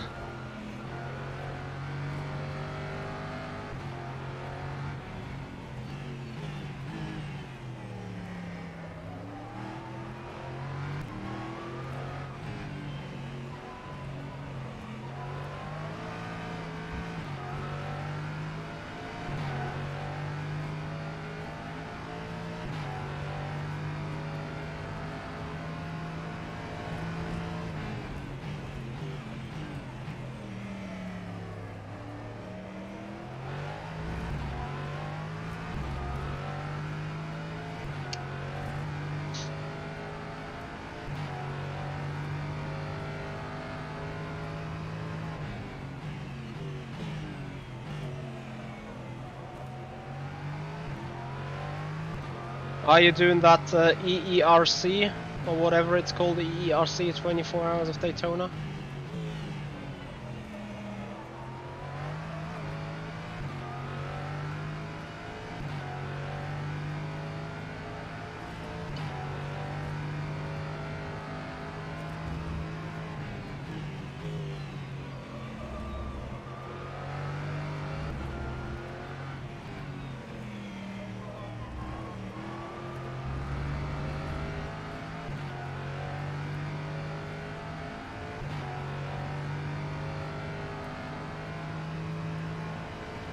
So guys, thank you so much for your time. Please, if you do appreciate the streaming we do, make sure you follow up on Twitch and subscribe to the YouTube channel. We're trying to grow 2,000 followers on the Twitch system. Currently having 1,952, so I need you guys' support to make it to the 2,000. Same goes for YouTube. If we're making it to 3,800 subscribers by the end of the race, that would be 12 more subscribers from now. Then we're gonna do a GT4 at Spa as appreciation for you guys. But I think you guys want me to stop racing after the race. Otherwise, you smash that subscriber button and make this number grow.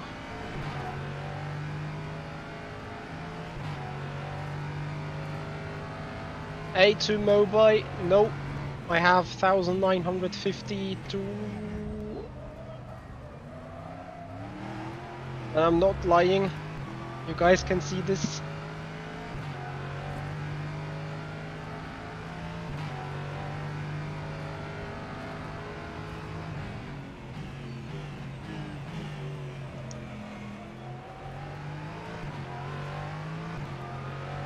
Ah, well, maybe if it's rounding up then it's 2k, yes. But it's 1,952. Oh, Bruno Gil is getting nervous at the front.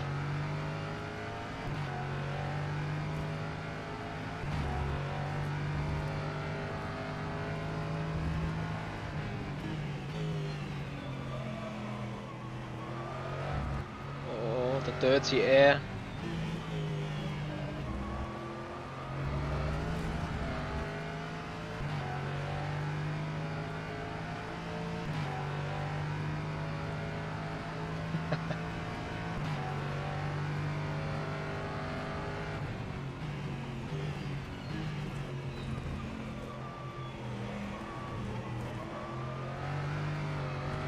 Nice, second spot.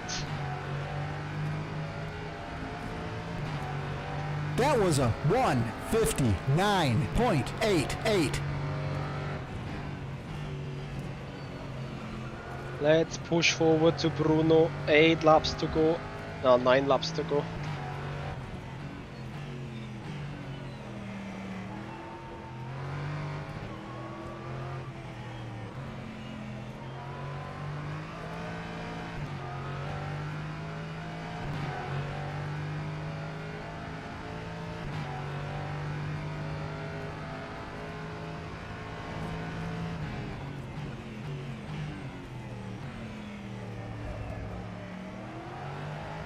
car feels great though. Good balance, easy to drive, soft over the bumps.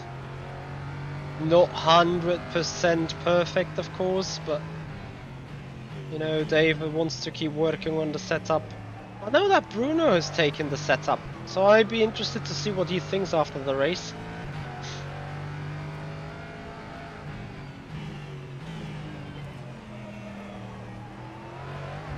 I see he's struggling a little bit more than I am though.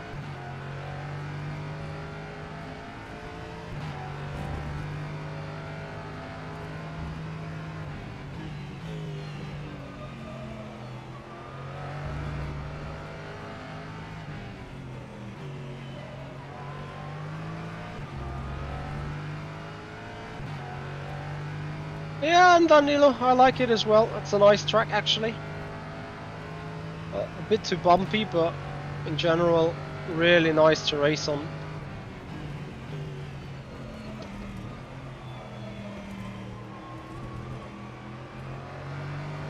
That's what you call a proper follow-up through sunset.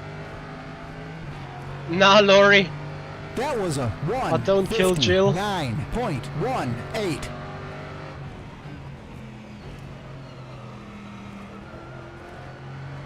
It's interesting following my own setup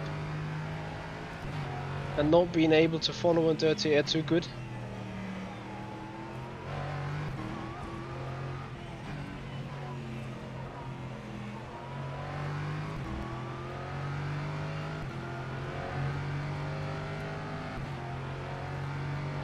Ah, you won't do that, Lexar. Just go for it and enjoy the madness. Oh, oh, oh, brake, brake. Yes.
That was a 1:59.55.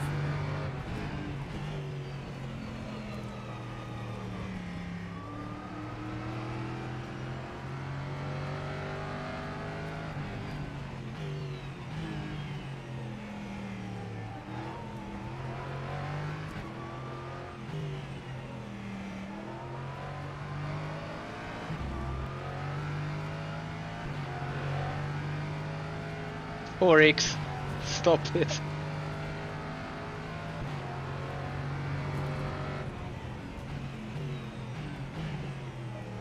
Oh, another 4X.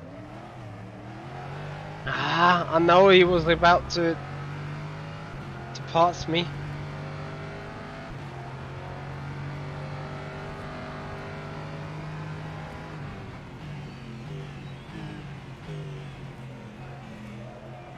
Ah, going too wide.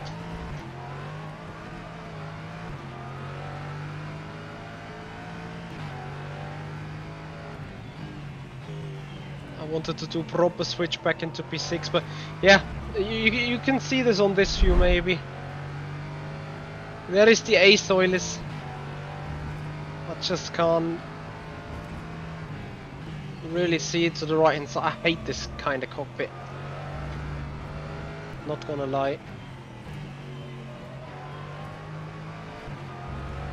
Maybe I need to put my view even more to the front, but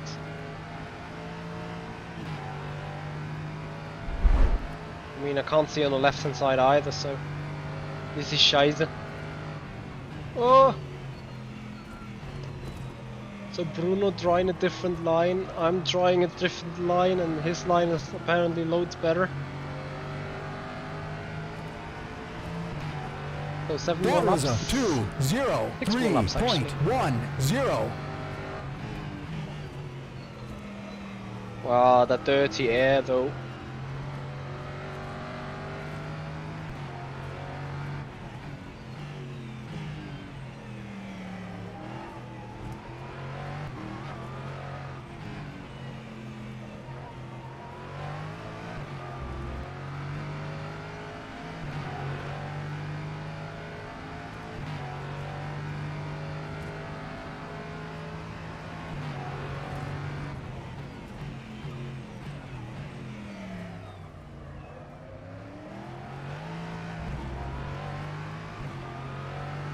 Minutes remaining. Oh, it can be a workout. It's not right now, but depending on how strong you set it up. Ah, F. Good stuff, Bruno. Keep it up.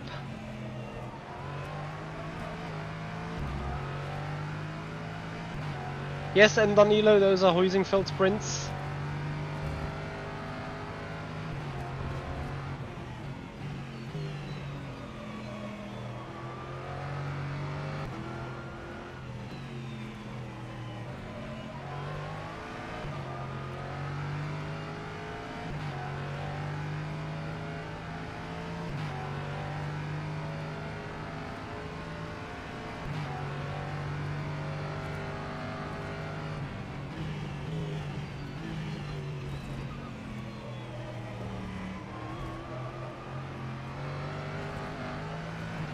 Oh no! I survived! I survived the fucking 0.55. F. 5.5 seconds to go.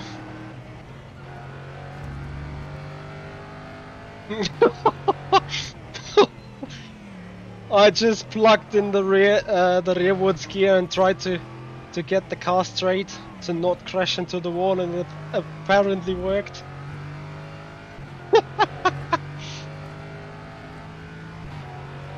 What a move! Okay, guys, can still win this. 5 laps to go. Push, push, push. Now power mode on.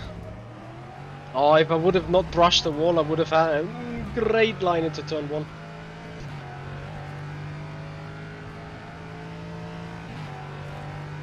We're not dead yet, guys. We have a broken front splitter, SF issues, but the car is kinda still going forwards. 4 seconds gap. Oh, this is a mega push though. Let's see if we can make it work though.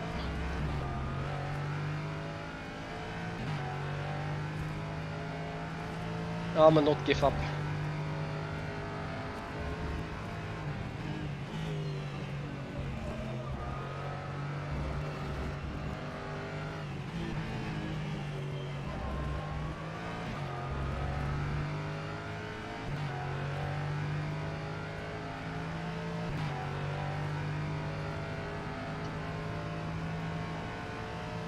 I need a little bit of luck with overtaking Ifit car though.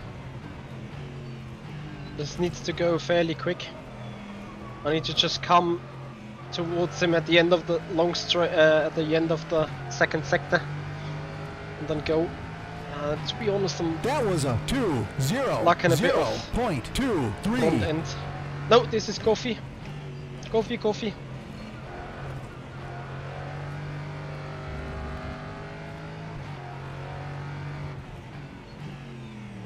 It's gonna be a 3-way battle for the win.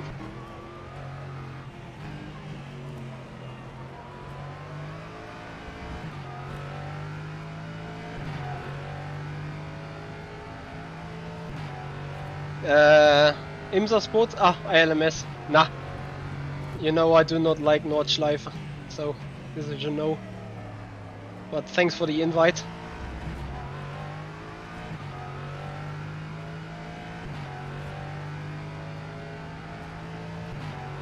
Three laps after this one, we have proper chances here. I think Bruno is struggling a little bit with tires now. Hasif definitely did a good job on the setup. Looks like consistent driving and also seems to have some good pace. I'm also sliding the car all over the place now. But hey, it was still alive.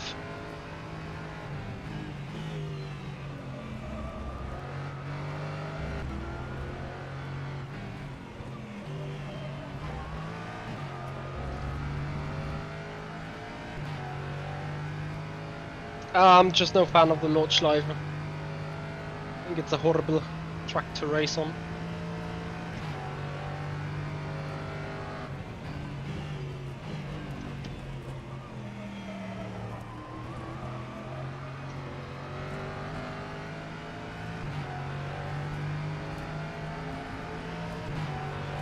That lap was a 1:58.76.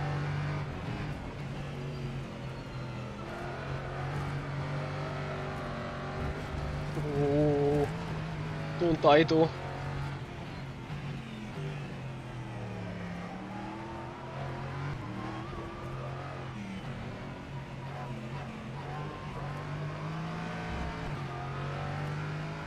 So remember what I said about if we want to have a chance we need to have a good luck on overtakes.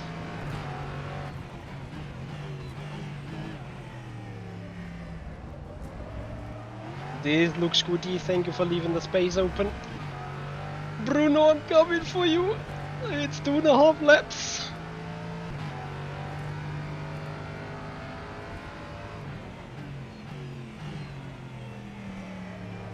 Can't wait to have a look on replay to the Spinalla.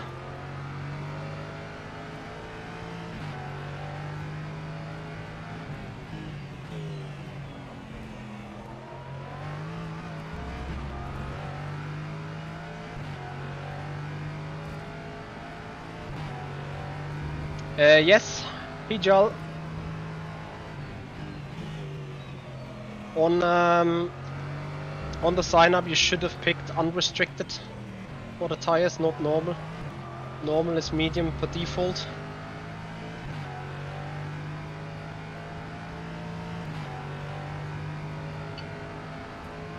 Oh, 2 laps after this one.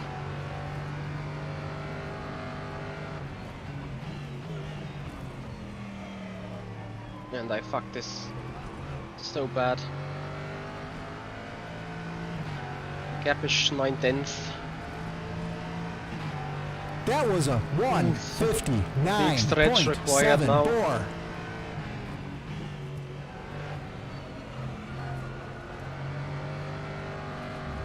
Missing the exit curb noise.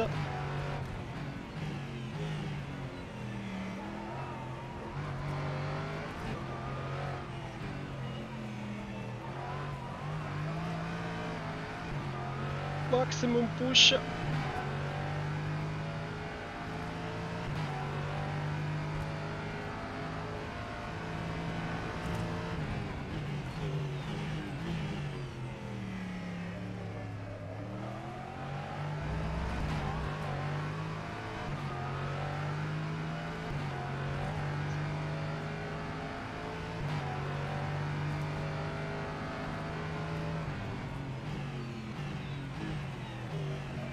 Turn.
That lap was a 2:00.38.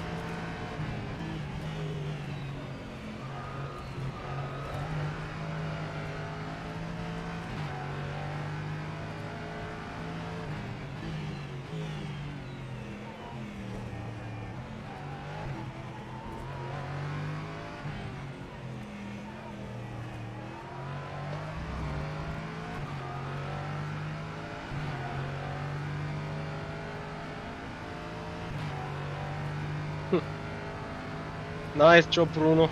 Awesome fighting. Can't actually decide whether to look at the replay of my Spinalla or our fight here. Very clean, respectful driving. Massive congrats. Massive thanks. Great entertainment. Thank you so much, buddy. Yep, loads of respect. No bumping. Everyone giving each other room. Sadly, he loses second place. But guys, how did we come back? Like, yes, I wasn't pushing the most extensive when I tried to catch him in the mid stages of the race. Then I did the Spinalla. Oh.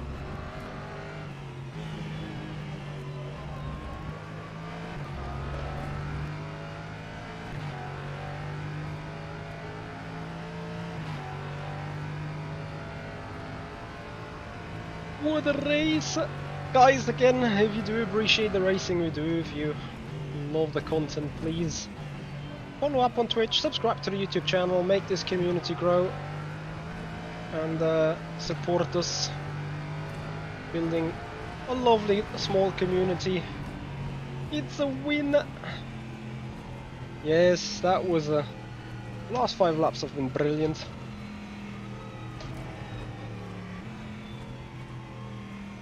People are happy, that's good to see. So... Bruno is just typing man. He is frustrated a bit about himself, I believe, but he hold on. Very, very good. Yes, top 3, really nice jobby. Was good fun. Gonna have a little replay session though. If we can.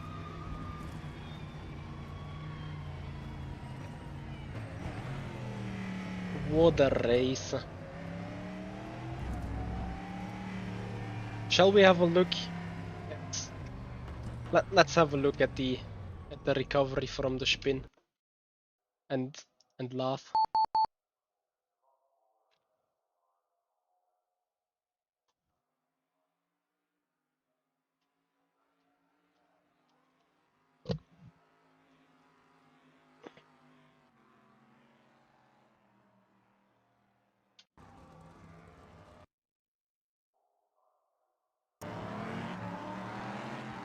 Must have been... oh no, that was me already back on it. Here it comes.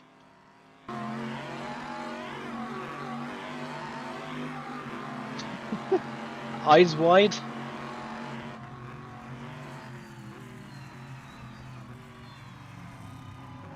Oh, the switchback was so lovely, and then another switchback, and then I lost it right there myself.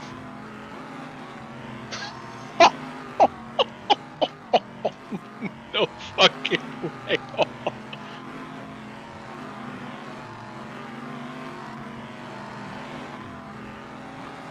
Here you see me putting in the rear wheel, rearwards drive.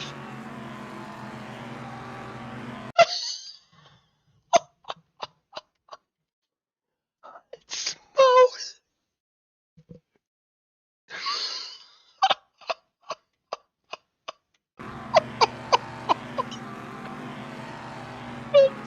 The first.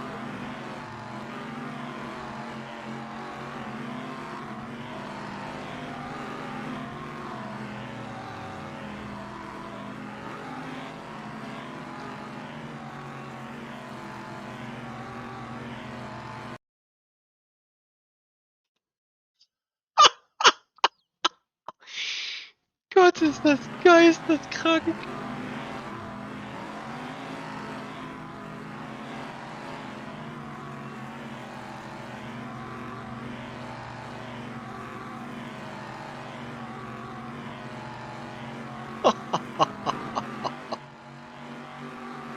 Das ist nicht zu fassen.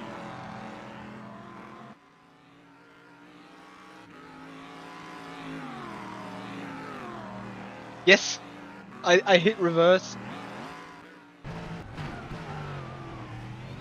I'm gonna see if I can make the camera available real quick. Not the camera. But no, I can't do this. But you hear it. This is reverse. Wow. No alpha string, I won in the last lap still. But look at the save. Too late. I survived as hard as...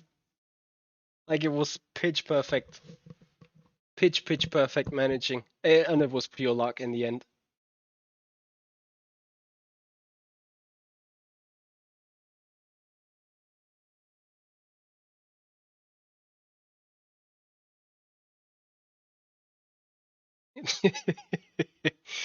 Hey Moby, we've already got the clip to be honest. But fuck me, that's hilarious. Guys, thank you so much for your time altogether. Thank you so much for that racing night. Much appreciated. I hope you've enjoyed it, and if you do appreciate the stuff we do, please follow up on Twitch, subscribe to the YouTube channel, make this community grow. Driflish, email I have to is simracing@michi-hoye.com. Otherwise, Driflish, make sure to hit exclamation mark Discord for the Discord channel, so you can join me on the Discord thing and we can sort it out in DMs as well. Yes, Laurie, I believe it would. I will very much believe so. What a night. What a save. That was probably the luckiest save of my life. And probably the best one as well.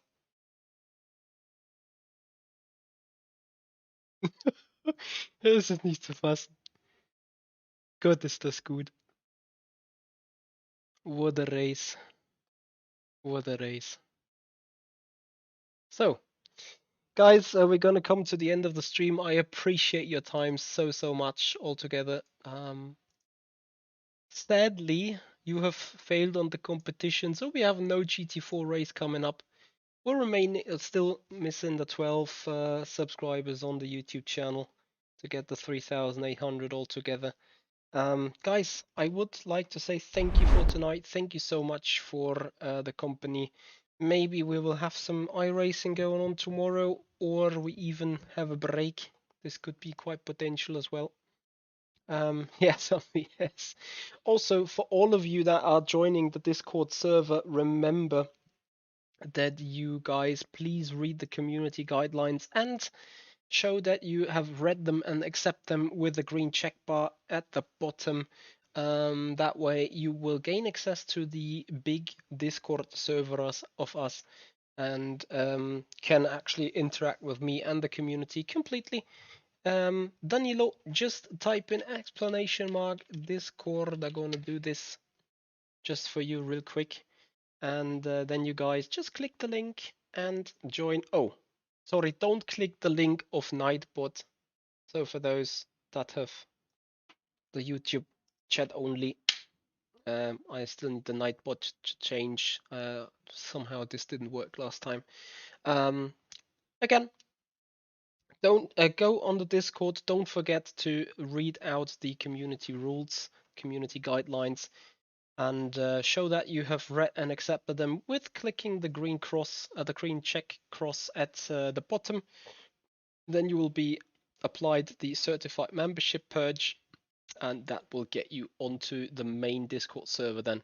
Guys, thank you so much for your time. Hope you've enjoyed it. That's going to do it for tonight. That's going to do it for today. Thank you so much for your time and see you then next. Goodbye.